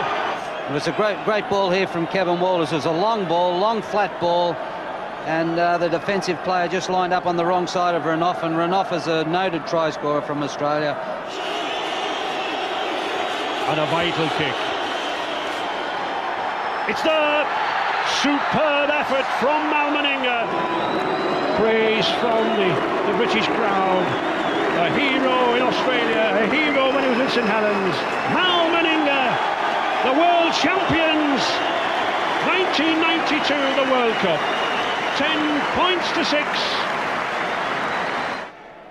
The Australians were back at Wembley in 1994, this time as part of a full Kangaroo tour. It was a game well remembered by Shaun Edwards, but for all the wrong reasons. That was a bad high tackle. Edwards reached inside, and Edwards is being sent off, I'm sure. Mr. Annesley, no hesitation, we're looking. Edwards just doesn't know, but the red card has gone in the air, and sensation here at Wembley. The skipper sent off. I think if we'd have lost that game, it would have probably been the worst day of my career. But as it was, we ended up winning the game. And Ellery came up to me after the game, he was our coach at the time, and said if Bradley had scored then, they would have won the game. So that made me feel a little bit better. But as I said, if we'd have lost the game, it would have probably been the worst day of the career. But they didn't, we won. With Edwards departed, the Lions battled bravely on, and Jonathan Davis secured a famous win with a spectacular try. To Davis! Davis! He's got some space! He's going for the corner! He's got his head back! And the Welshman is in for a magnificent try at the corner! I think I had a pass off Dennis Betts, and I remember Steve Renouf and Brad Fittler weren't in a line, a straight line, so it was a bit of a dog leg. So I threw a dummy and went between them two, and the gap just opened up. Maybe looking back, I should have passed inside of Dennis Betts and he just got under the post. But I had my moment of glory, and one of the tries that I was delighted to have scored. Australia moving the ball wide again. They've got an overlap outside. Brings it back inside to Menzies and to Dimmock. Well, I think the Kangaroos would have been better advised to have continued that ball to the left. But it's Johns again. With a little rubber kick. Robinson's there! Oh! We're looking there for the consultation. And I'm sure Richard's got the touchdown. He has, says Mr. Cummins, but there'll be a lot of controversy on that, I'm sure. But 15 15 metres from the Australian line. Bobby Goulding opening it wide to Dennis Betts. Betts for Tony Smith. He's got plenty of pace of this Constable standoff. Newlove tries for the line inside, and Paul Newlove, he takes matters into his hands. The fifth tackle. Tuvey, danger here down this left-hand side. Fixed it again, trying to kick. Oh, he gets the ricochet. It's still in play on the sixth tackle. England must move out quickly. They can't let Australia keep it on ball. Jones going for the line. Oh, Radlinski. Is he going to give a try? I think he is. Presented by His Royal Highness the Prince Edward, and gratefully received by Brad Fittler. Australia, winners of the Halifax World Cup 1995. In Australia, a power struggle erupted between media giants Rupert Murdoch and Kerry Packer. Encouraged by arguably the biggest club side in the world, Brisbane Broncos, Murdoch pushed ahead with plans to launch Super League, a rival competition to the Packer-supported Australian Rugby League. It led to a costly and damaging period for the game. Though Super League lasted just 2 years in Australia, it fared better in Europe, where the game switched from winter to summer. Bonke for the corner, try! Paris Saint-Germain launched the new era in March 1996 with a memorable victory against Sheffield Eagles in front of more than 17,000 at the Charlotte Stadium. As the first summer of Super League drew to a close, St Helens appeared to benefit most from the changes. This is Alan Hunt. Alan Hunt gets over for another. Here's another try. Paul Newlove second. They won the Challenge Cup at Wembley and went on to take the inaugural Super League title. Double winners, absolutely brilliant. We were all determined and dedicated to the job in hand. You know, no one was going to come in and spoil our party, not even Alec Murphy. 1996 also saw history made when, after over 100 years of rivalry, Rugby League and Rugby Union got together for 2 games between the respective giants of both codes, Wigan and Bath. History in the making here at Manchester City, Main Road. After 100 years of bitter rivalry between the two rugby codes, the first ever clash between League and Union under Rugby League rules. I think this is where one of Bath's problems will be. The 10 metres up and down in the 6 tackle sequence. It's the one-on-one situation that Rugby Union has lost the art of doing a one-on-one. And here it is Martin Afire with one-on-one. Oh, he goes round at the corner there. Superb try from Martin Afire. Again, good tackle there on that outside by Lumsden. But still, the pressure on the Rugby Union champions. Edwards, good long ball. Henry Paul stepped inside. That'll be a try. Fraser Waters came up too quickly. Martin Hall on the 5th tackle. Edwards, will he kick? No, he puts a lovely short, neat pass through to the Wigan substitute. Twingamala on the outside, cutting inside himself. Crash, oh, beautiful pass, one-handed inside to Murdoch. This is classical Wigan stuff. Conway, he's got a fire outside again. The fire's going in the corner. Oh, he's in again. So there is the hooter. Wigan successful in this first inter-code battle. 82 points to 6, but I'm sure that Bath will be looking for revenge when they move on to Twickenham for that return match. Sanders, Katz, surely now. Adebayo. Try for Bath. It had to come.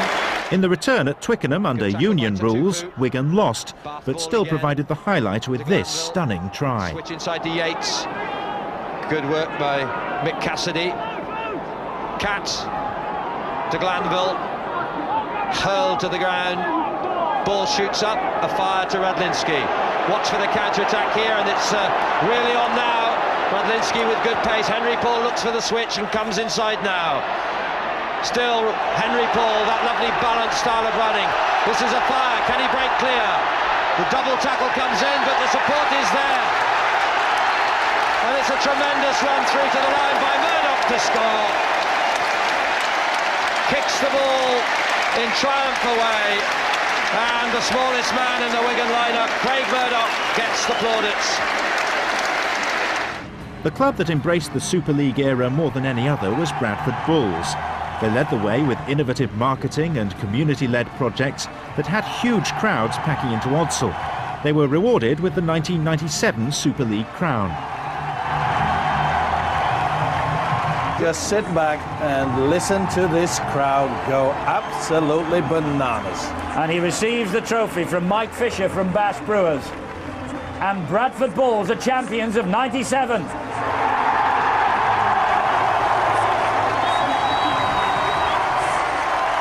A championship really that has been coming for so long this year.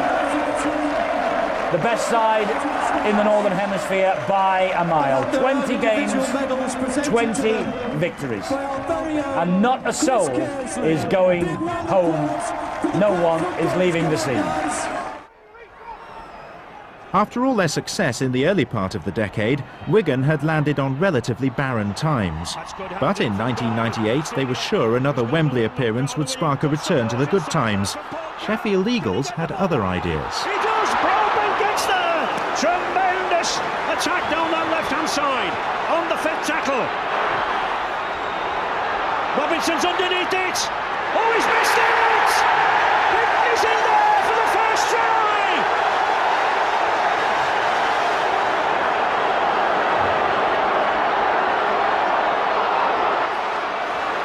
All Broadbent. Dave Watson. Wigan's defence shuffling across. Oh, it's going for the corner. Flanders picked it up on the corner. The long pass to see everybody. Oh my God! His 9th try in the Challenge Cup. 8 metres there now from that line. Paul Broadbent on the charge.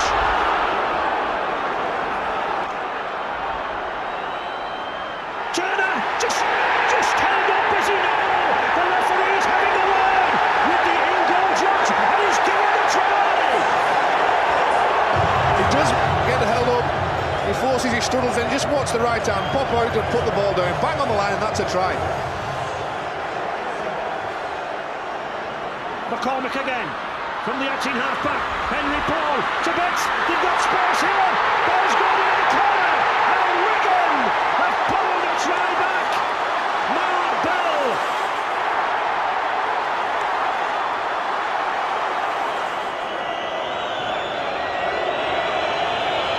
Could this be the glory for Sheffield? And there is the Sheffield chairman. Just look at him.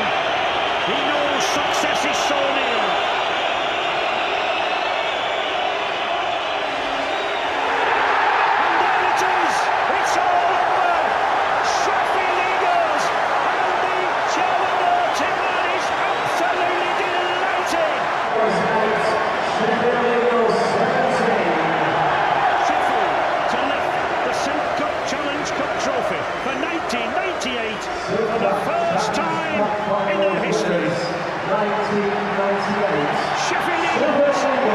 Despite the shock of that Wembley defeat, Wigan recovered well and in the league won through to the first ever grand final, where they defeated Leeds at Old Trafford. Beautiful play there by the Australian centre. He was not going to be kidded by Redlinski coming on the angle. Robinson, what a try! Billy Weirs with a try under the sticks. Well, he's been quiet this season by his own high standards, Jason Robinson. But he just ghosted into the attack then, and he evaded the capture of 3 Leeds defenders, and he shot over the line. Powell, Wigan are stretched out wide, and Holroyd puts the ball down, and that's the ball game. They have the overlap as well. That's what makes it so cruel. He's thrown the arm as Holroyd. He's completely thrown it away with 2 actions within the space of 10 seconds. It certainly will be if this sails over, and with so little time remaining, it's got to be Wigan's night now. Farrell gives it some air. That's 3 from Farrell. The smile tells you that at 10 points to 4, the Wigan Warriors are the champions of 1998. So Andy Farrell has got the trophy from Dave Whelan, gives it a kiss, and Wigan are the 1998 Super League champions. At the beginning of our look back through Rugby League's marvellous history, we showed you rare footage of the first ever Wembley final in 1929. 70 years on, Leeds and London contested the last game of Rugby League beneath the Twin Towers. Teamer, the fire, playing on. Oh, it's a fire! He's going himself. He's got Harris to beat. Oh, and Martin on fire! He's in at the corner. It's another special from the London Broncos flyer. And it's London edging closer. Hammond. Oh, a beautiful ball out wide there. And he's in. Robbie Simpson is in at the corner. A master pass there from Carl Hammond. And here's a chance. Darryl Powell. He's got Rivette. And Leroy Rivette's going over. And Leroy Rivette is in for a try at the corner. No need for the video referee. And Leeds strike back, much to the delight of those fans. Matt Toshack using the blind side. To Carl Hammond on the fifth tackle. He'll need to pass. He does. The long kick, and it's a good chase here. Saint-Hilaire there. Oh! Greg Fleming's picked it up on the bounce. What a mistake by Leeds. Greg Fleming, he's taking the ball round towards the post. Harris, he looked to get it out wide. 40-metre pass. On there to Farrell. Blackmore. To Rivette. And Rivette's in at the corner.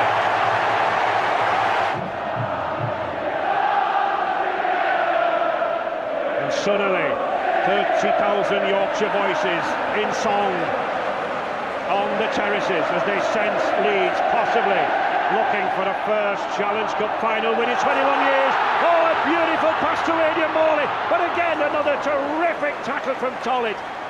Cracking game at fullback, but it's Leeds rampant to Jackson, to Saint-Hilaire, and Marcus Saint-Hilaire is in. Leeds have not won this trophy yet. London are back in business. Oh, Leroy Rivette has intercepted. Now then, he's got the left up the field to go. His head's back. His legs are pounding. He'll be in for the try. Oh, that's fully 90-metre run. Hey. Saint-Hilaire. He's going through himself, and Harris is over. Leeds running riot now. Yestin Harris on hand in the right place. Brad Godden breaking through. He's got some support again from Harris. Oh, to Francis Cummins. Francis Cummins darting to the corner, and he's over. Harris. The pass again to Morley. Blackmore, now then, Rivette with another chance, beats one man, beats two men, and he goes in for 4 tries! Oh, the excitement! And the Challenge Cup on its way to Headingley. The 1999 Surf Cup Challenge Cup to Yestin Harris.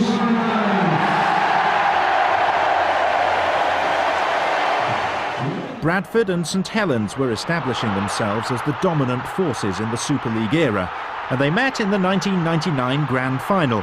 Bradford had topped the league and were hot favourites.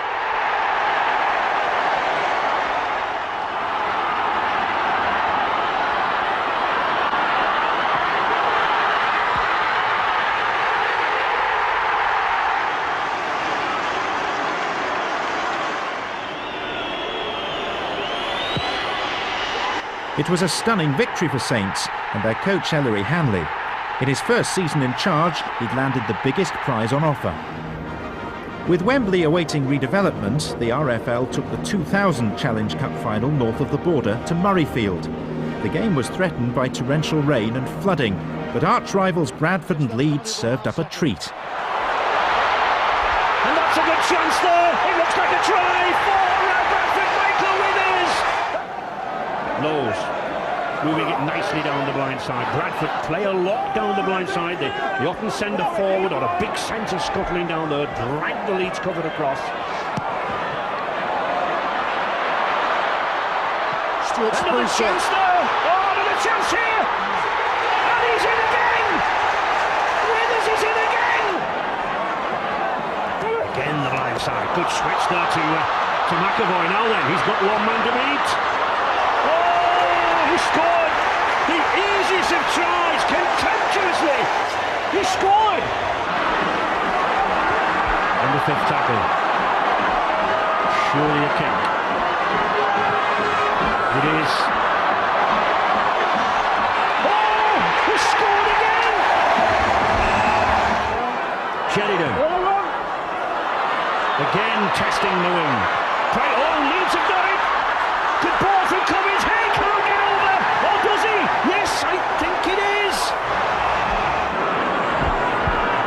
10 points the difference. Harris. Oh, good little kick! Here's a chance! He's in! Oh, and that's a try! For Santillair! Looking perhaps for 2 points to seal this match. He's straight to just got inside. It's just inside the far upright. For goals. Tremendous effort from the Bulls. Isn't she delighted? The two brothers there, Robbie and Henry, joined the other brothers. Neil and Don Fox, David and Paul Hume, Kevin and Tony Iro, Mike and Steve O'Neill, all of whom have won winners' medals. Here they come! Bradford's form in the early part of the season had many pundits suggesting they were unbeatable. But as the year wore on, St Helens and Wigan climbed into pole position for the grand final. Before a crowd of over 58,000 at Old Trafford, Saints proved that they're the kings of Super League by securing their third title in 5 years. Whose nerve will hold? Cunningham at dummy half, hounds it on to Long again. Long, oh, he's spun away from one. Can't get away from Newton second time. No support. Second phase was non-existent. Sculthor. Almost through again. Great tackle once more by Willie Peters. Wellens in quickly at dummy half. Joint fumbles. Regathers. Gets the ball away to Hoppy. Hoppy scores the first try. This is Robinson. Robinson. Oh, he's tripped him. No, was it accidental? I think it was accidental. It was Perolini's foot that caught Robinson. He went down in a heap. He didn't appeal. The referee says play on. Farrell's on the charge. Farrell's on the charge. Oh, try Farrell. Martin has picked it up. Wellens. Great defence from Rudlinski. That's the reason why Frank Endicott brought him from full-back to the centre. Make sure his defence is Joint will score, Saints. Stankovic is on. There he is, number 26 for St Helens. That's a great move by the coach. He'll certainly rough it up out there, will John Stankovic. Long's making a break. Joint will score for Saints. Chris Joint, second try of the grand final. The kick and chase is important. We are in control of this game. It is Wigan that have to play the catch-up football. And they might do here with Chester. Chester's got Hodgson. Hodgson's away from Joint. And Hodgson's going to go in and score. Newton. Peters. Tony Smith. They've got men on the overlap out wide. Farrell! Farrell, back it goes. Tony Smith. Oh, Wigan are back. Wigan are back in the shout. This is Cunningham. And he's found Iro.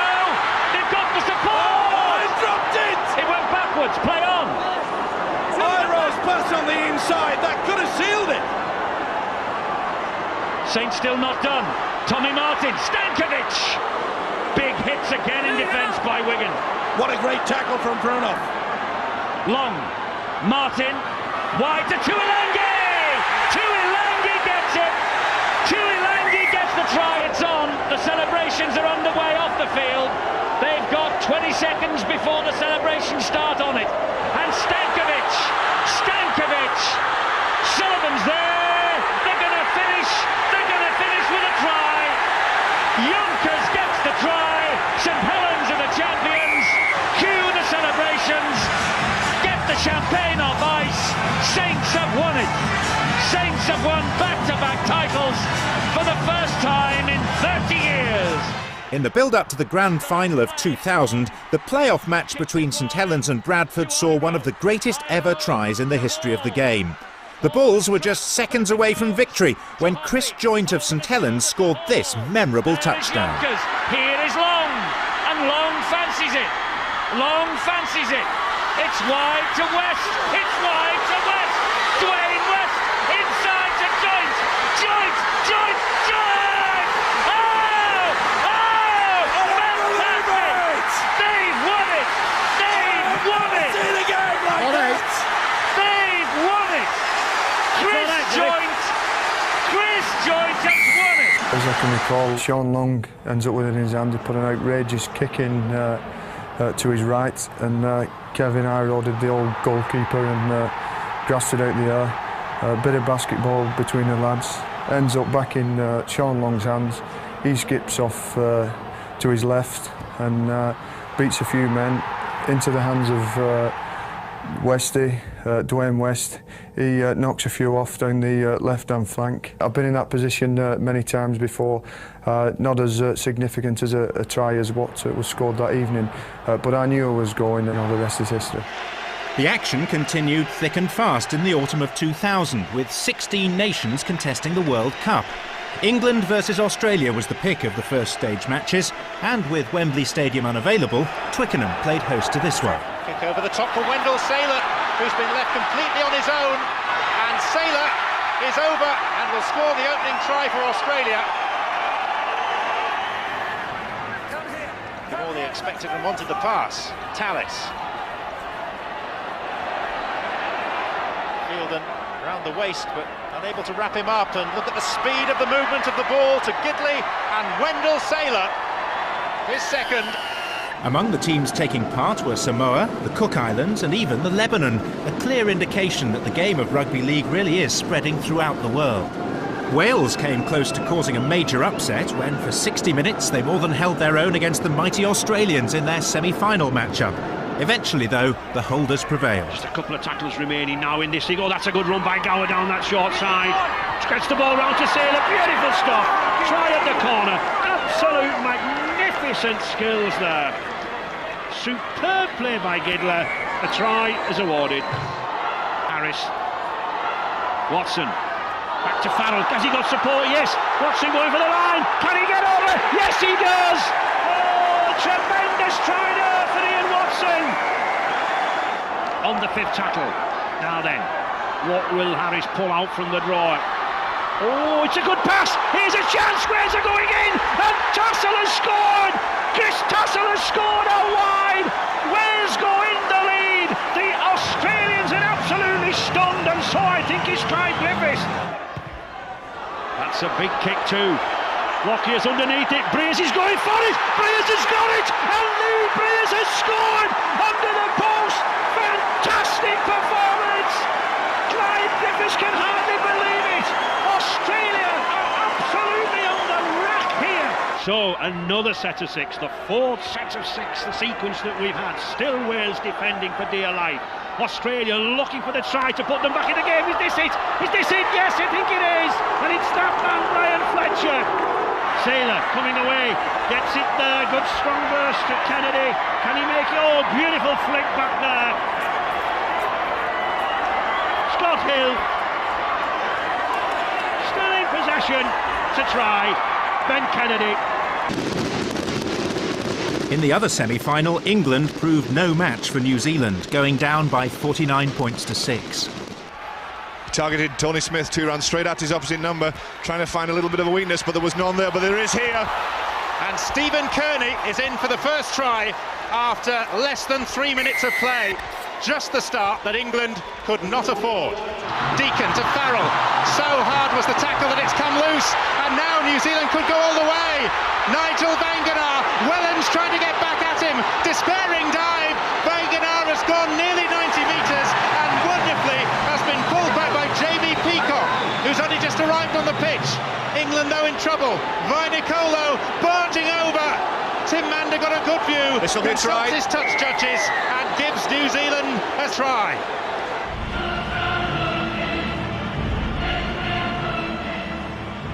The final between the two giants from Down Under was played at Old Trafford in front of 45,000 spectators. Australia, winners in 1995, retained their trophy convincingly. Andrew Johns again. Brett Fittler. Scott Hill. Flicked well to Saylor. Oh, she got it again! Now then, it's a try. And I don't think any doubt whatsoever about that. The Lincoln Financial Group World Cup trophy. Lifted aloft there by Brad Fittler. In January of 2001, St Helens took on the Brisbane Broncos in the World Club Challenge at the Reebok Stadium in Bolton. It was a thrilling match with the Saints just edging out their Australian rivals. Good tackle, Joint. Last one. Brisbane within 2.5 metres of the line. Trying to pinch one from dummy half. He's over, is he? The referee wants to go to the screen. I think Berrigan has got it down. And here comes the decision. The try is given. There's Long. And he hits it straight at Lockyer, but it just bounced in front of the Brisbane fullback. And he gained a few more valuable metres there. What sort of energy now in the Saints chase? Pretty good line, they've coughed up possession. Joint has it back for the Saints. Here now is Matautia. What an opportunity for the champions. They're 10 metres away. Long to attack the line. Sculthorpe will score. Paul Sculthorpe for St Helens. British. Berrigan. Myers. Myers, beautiful support. Brilliant. Absolutely brilliant play. And a great try from Philip Lee. That was Rugby League par excellence. Let's see how this latest attack from the Broncos develops. And there is Myers. Myers! Oh, he's over, is he? He is. He's stretched out. And the try is given. Now then, Cunningham. Good hands. Long gets there. Shaun Long. Referee takes a look at the touch judges. No need to reverse it on to the video referee. And Long gets the try. The Saints, they have the sense of something here. This is Cunningham. Great run. Great run from Cunningham. Myers with a good tackle. And just listen to the crowd get behind the Saints now. Long. Newlove has escaped Saylor. He's got men either side. Joint. Chris Joint. Chris Joint scores. A horror start, but St Helens have snapped back like true champions. And the scores are level. They're right under the sticks. Back it goes. Sculthorpe. He gives St Helens the lead. Paul Sculthorpe. Will we have another attempt from Long? He's set for it. Shaun Long is there. Left-footed. Drop goal. He's got it. Shaun Long has got it. And St Helens, I think, are going to be crowned as World Club champions. Look at the joy on the terraces. The confidence that Ian Millward has instilled, the ability they have, fantastic. Great night for British Rugby League. Fantastic. They're taking the tackle. That's it. That is it. St Helens have cracked the world. Oh, what a night for the Saints.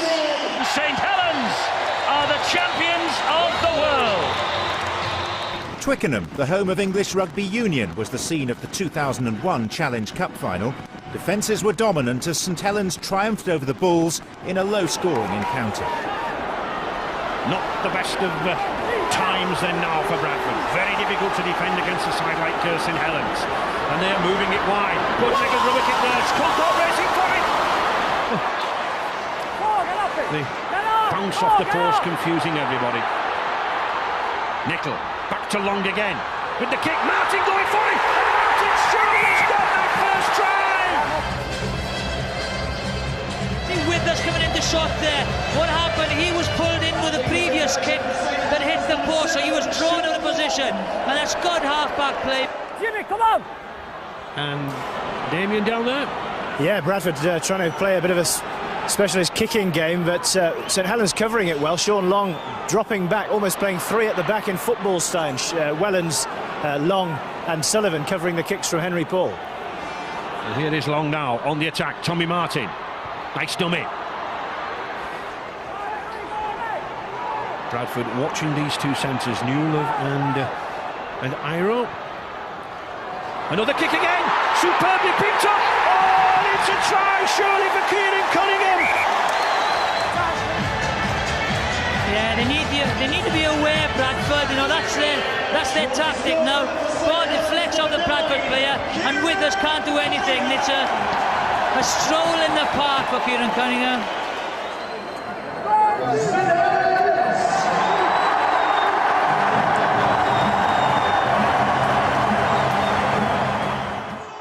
The 2001 Grand Final saw the Bradford Bulls produce a clinical display to run out easy winners over Wigan. Michael Withers scoring a hat-trick of tries in a 37-6 victory. Well, a very tradesman-like performance from the Bulls so far. They have not tried to be too fancy, they've just used the power, but they've used their composure too. And just look at that statistic there, runs from dummy half by the Bulls, 9-2, and they're keeping the ball alive. And here goes Henry Paul! Henry Paul with speed to burn! If he'd have flicked it wide to Mycona, he'd have been in. He did the right thing though, he didn't panic. It was Withers, it's Withers now, he's in! This now is Henry Paul away to Scott Naylor. Scott Naylor who bounces off Johnson, he's got a ton of support. Mycona, Johnson, forward was it? It was. Withers is over. He's going to give it. Oh, this is a vital decision. A try is given. Oh. Lowes is having a field day. He gets Bradford to within 20. It's now with Robbie Paul. It goes wide. This time to Fielden. Back it goes to Paul. Here is Withers. It's a hat-trick for Michael Withers. Anyone that's got double-decker buses, bring it down to Old Trafford, because I tell you what, you've got plenty of space to park it. Wigan aren't even bothering. Chester to Lamb. Lamb on the inside to Renoff. Gobbled up by Michael Withers. Full-back is on song, isn't he? Newton. Lamb. Lamb is over. Mackay at dummy half. Will he fancy his own chances? He will. And there's a major problem here for Terry Newton. He's coming off, clutching the wrist. It's with Vangenaar. Over the shoulder it goes. Knocked on. Play on. Fielden. Crowns the grand final for him. Gartner's the dummy half.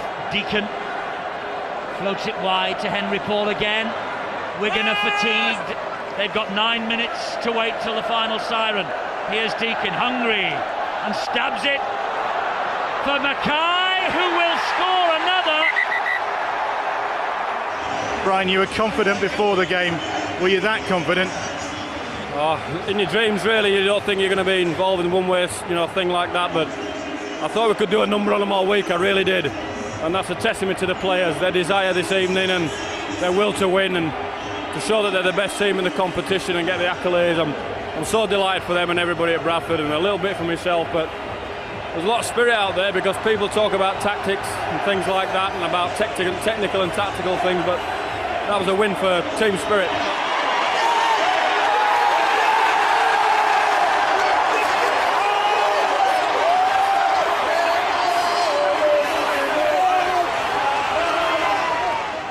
The 2002 Challenge Cup final moved to Murrayfield. St Helens were firm favourites, but it was their great rivals Wigan who upset the form book and triumphed by 21 points to 12. Terry Newton. Good long pass. Farrell. Good support play. Oh, Newton again. Wigan have an overlap out wide here now. They've got a chance here now. Dallas going into the corner. That's the first try.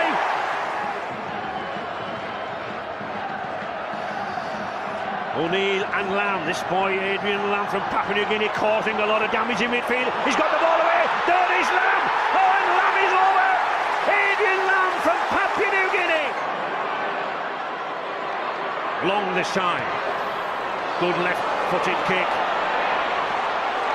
Now then, have St Helens scored. Long moves it out wide, but again a loose pass. Gleeson going for the line. He's got it down. Oh, tremendous sidestepping run from the youngster. Lamb. Julian O'Neill. Good break by Julian O'Neill. He's got the ball away. A chance here for Wigan now on the inside. They're racing for the line. Gary Connolly's going to score. And Gary Connolly scores. Hodgson doing well to come in there. Darren Britt. Good ball to Shields. Nice ball out of the back to Cunningham. Good play from St Helens on the fifth tackle. Wigan stretched out wide.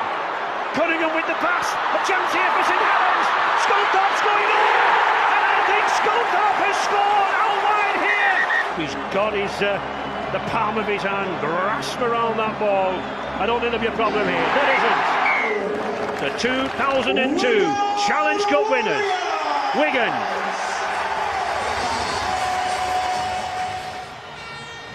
The grand final of 2002 was a real cliffhanger. The Bradford Bulls were there again, but St Helens edged them out on this occasion by a single point.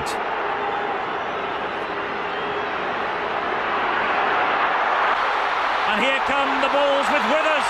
Withers wide, it goes to Naylor. It's open up for Naylor. Naylor is in. Bradford off to a wonderful start. And here is Long. And a kick out wide. Here's the first test of Nicolo. Oh, he's allowed it to bounce. It's Gleeson. It's Gleeson for St Helens on the last. He offloads to Joint. It goes wide. Maybe the pass should have gone wide first. It's come out to Bennett. And Bennett will touch down.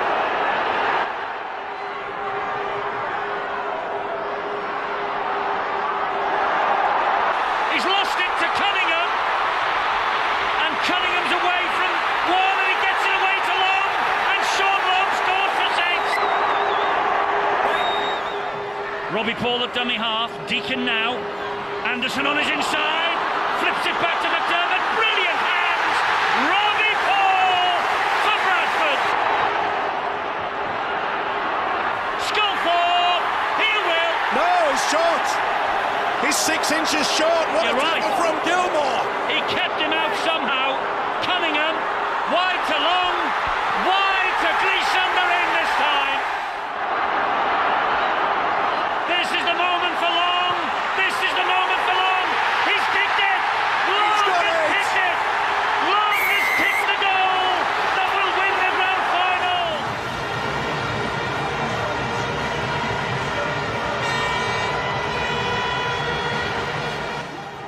With Wembley still out of commission, the 2003 Challenge Cup final went to Cardiff, where the Bulls and the Rhinos produced an absolute cracker. Bradford winning the Battle of the White Rose by a mere 2 points. Vangina, nice play there from Vangina. Oh, and by corner, he's away. Will he go inside the goal? Robbie Paul is there. The first try of the afternoon.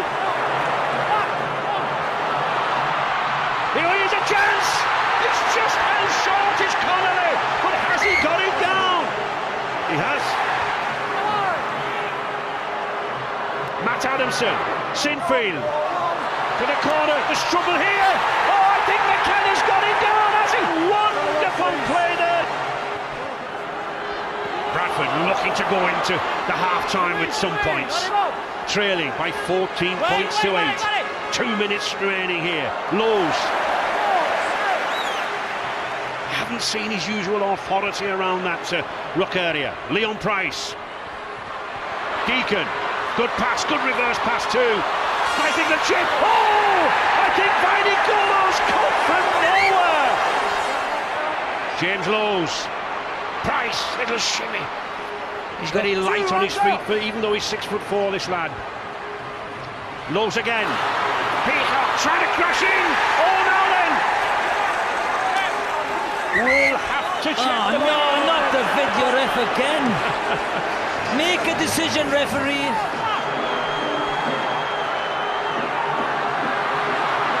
Gilbert, good pass to Furner. Oh, Furner's going for the line. David Furner. He's in at the side of the post.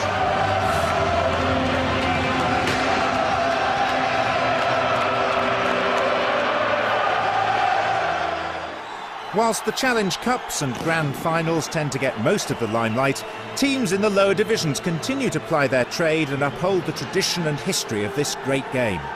The National League Grand Final of 2003 saw Salford take on and beat their close rivals Leigh. As Clinch puts the kick in, that's a good chase. Rivette is watching it. Oh, now then, Alan Hunt was claiming that one. Here's Clinch now. Clinch, oh, showed that ball superbly. Flowers is in support, so is Beverley. Beverley will go all the way, or will he? The cover comes across. Monroe couldn't do anything about it. Clinch drops back. Is he going to go for one? He's going to go for a crossfield kick. Rivette is underneath it. Hunt is, and Hunt's got it! Oh, now then. Clinch was hoping for a 40-20 there, but Turley once more was there. Oh, and Rivette right over the head of Monroe, and Littler will wrap this one up for the Salford City Reds. And Stuart Littler has time to celebrate. It was out of the plan, November 5th last year. And I see it come to fruition. Well, it's too big for words. I'm not an emotional man, but I'm gobsmacked. Bradford Bulls faced Wigan in the 2003 Grand Final. It was Jimmy Lowe's final appearance, and fittingly he scored the last try as Bradford triumphed by 25 points to 12. Will Jimmy go out with a bang, a dummy and a spin? He's gone for it, and he's got it! It's fantastic to finish on a high personally, but it's fantastic for the club and the supporters after the season we've had to finish champions.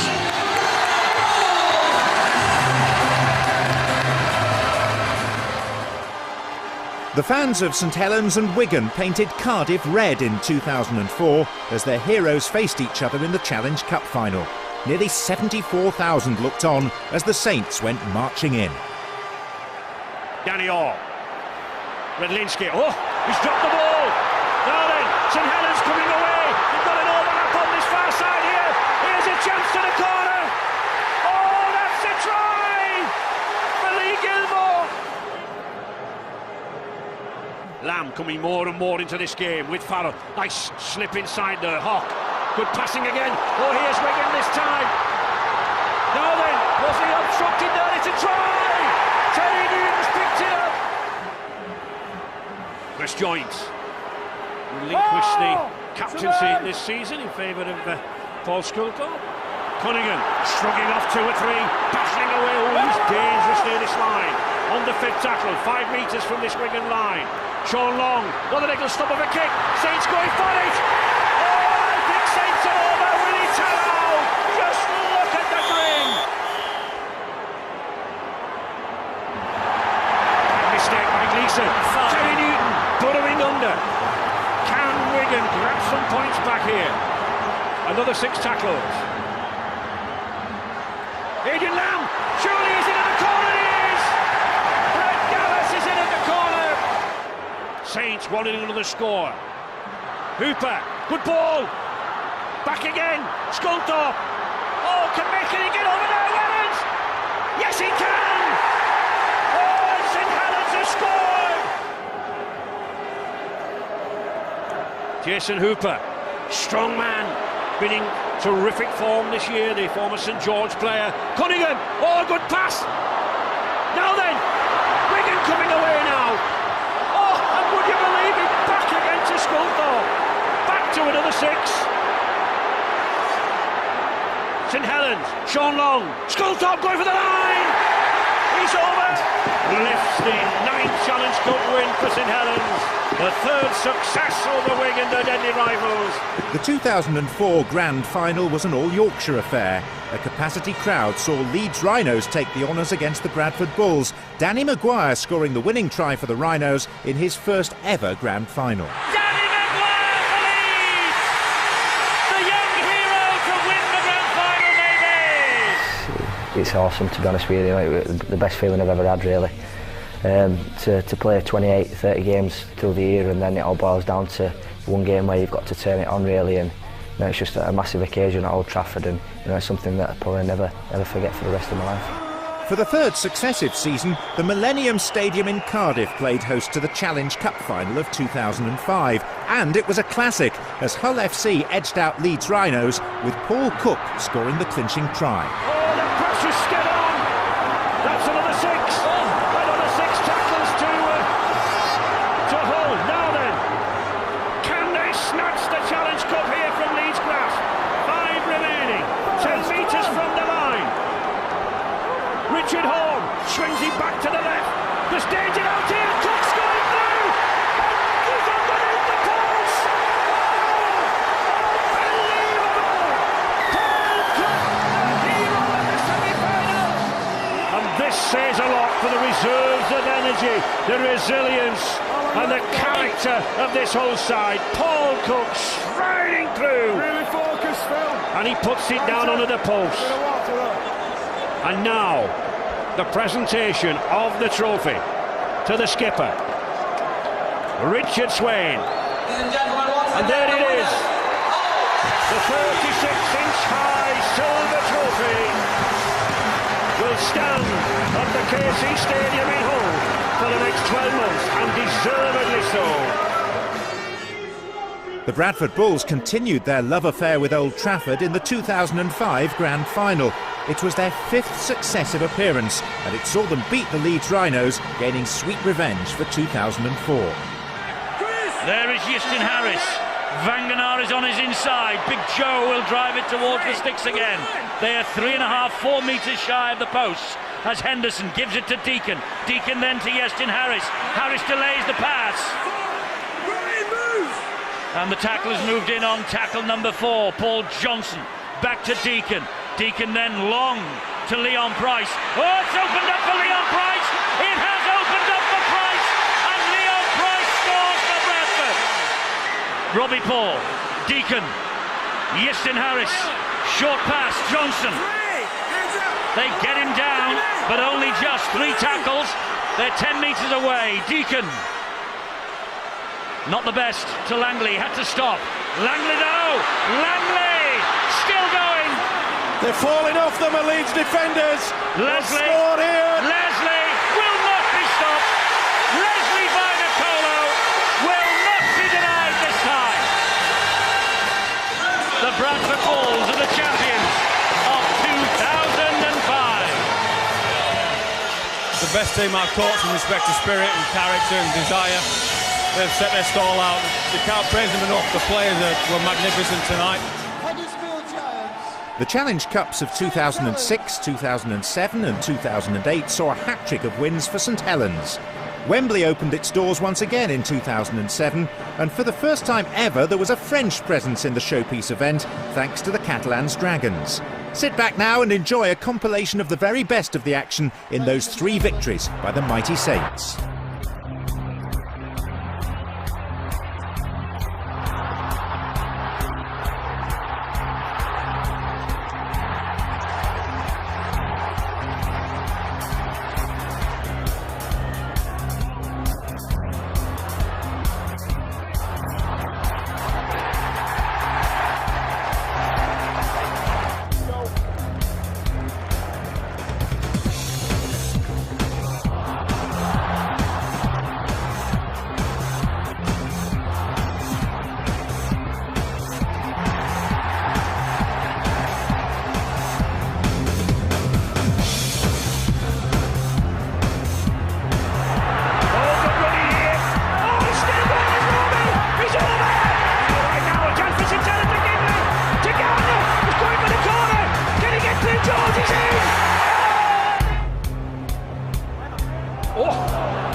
But St Helens could be in here. They are, and young club. Wellens, nice little dummy. Gets it back inside here, and Gardner's going to the line. And Gardner is over. St Helens a little bit fortunate there to get that header ball in the scrum, but here they are now. Gidley is going for the line himself, and there's the first try. Shaun Long.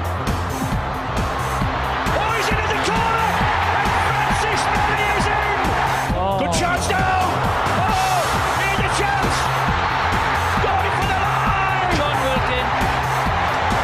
They're moving towards the post, aren't they? Just watch him. Just watch him now. The ball will come back. Here's the big man, he's in! Oh, Leon Price!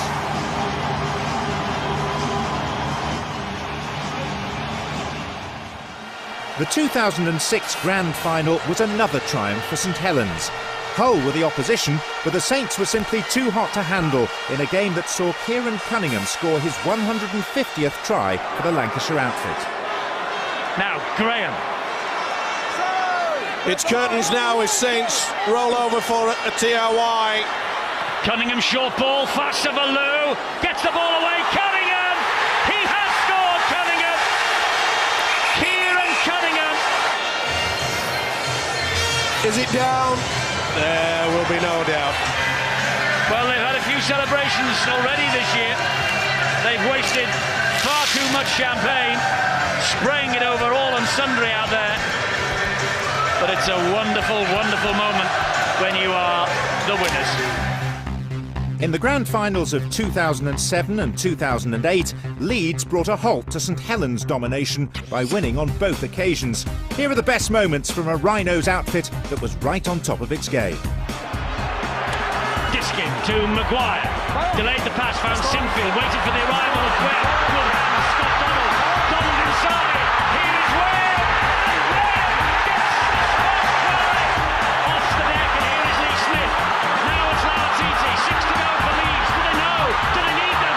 They don't. Lautiti. And Scott Donald on the break. He has support. He's gone round round. Magnificent Scott Donald try. There it is from Maguire. Lee Smith claims it! And Lee Smith scores for the Rhinos. They're tormenting St Helens here. They're doing to Saints what Saints do to so many other teams in the past. Oh, he's got it away! And here is Jamie Jones. And he scores. And the Leeds Rhinos are League champions. This is Burrow, gets it away again to Jamie Jones. Wonderful play! Lee Smith for the Rhinos! Sinfield wide. And flick wide again to Ryan Hall. And Ryan Hall might have scored here. This is Diskin. Here is Sinfield. Sinfield slides the kick in. It's Maguire! And Danny Maguire for the Leeds Rhinos. This is a tester for Francis Melly. Oh, he's lost it. It's play on. Maguire swoops. And Maguire will chink his way for a magnificent try. And they will enjoy this. Listen to the crowd as Sinfield lift that trophy.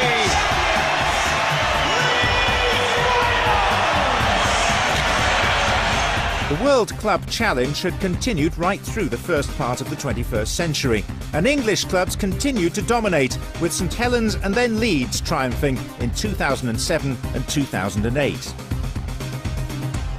The Australians were to endure more suffering in our last action sequence. With England out of the picture, they were very firm favourites to beat New Zealand in the 2008 World Cup final. But in a major upset, the Kiwis came out on top, thanks to these two controversial tries late in the game. 20 metres out. Switch. Feen, little kick through. Oh, there's the bounce. Has he missed it? Oh, was he obstructed? Was Lancer Hale obstructed there? The referee looking whether it was a possible penalty try. But for a penalty try to be awarded, you must definitely have been able to score. I certainly think Slater would have had a chance of that, so there's a doubt in my mind. Certainly a penalty. It's a penalty.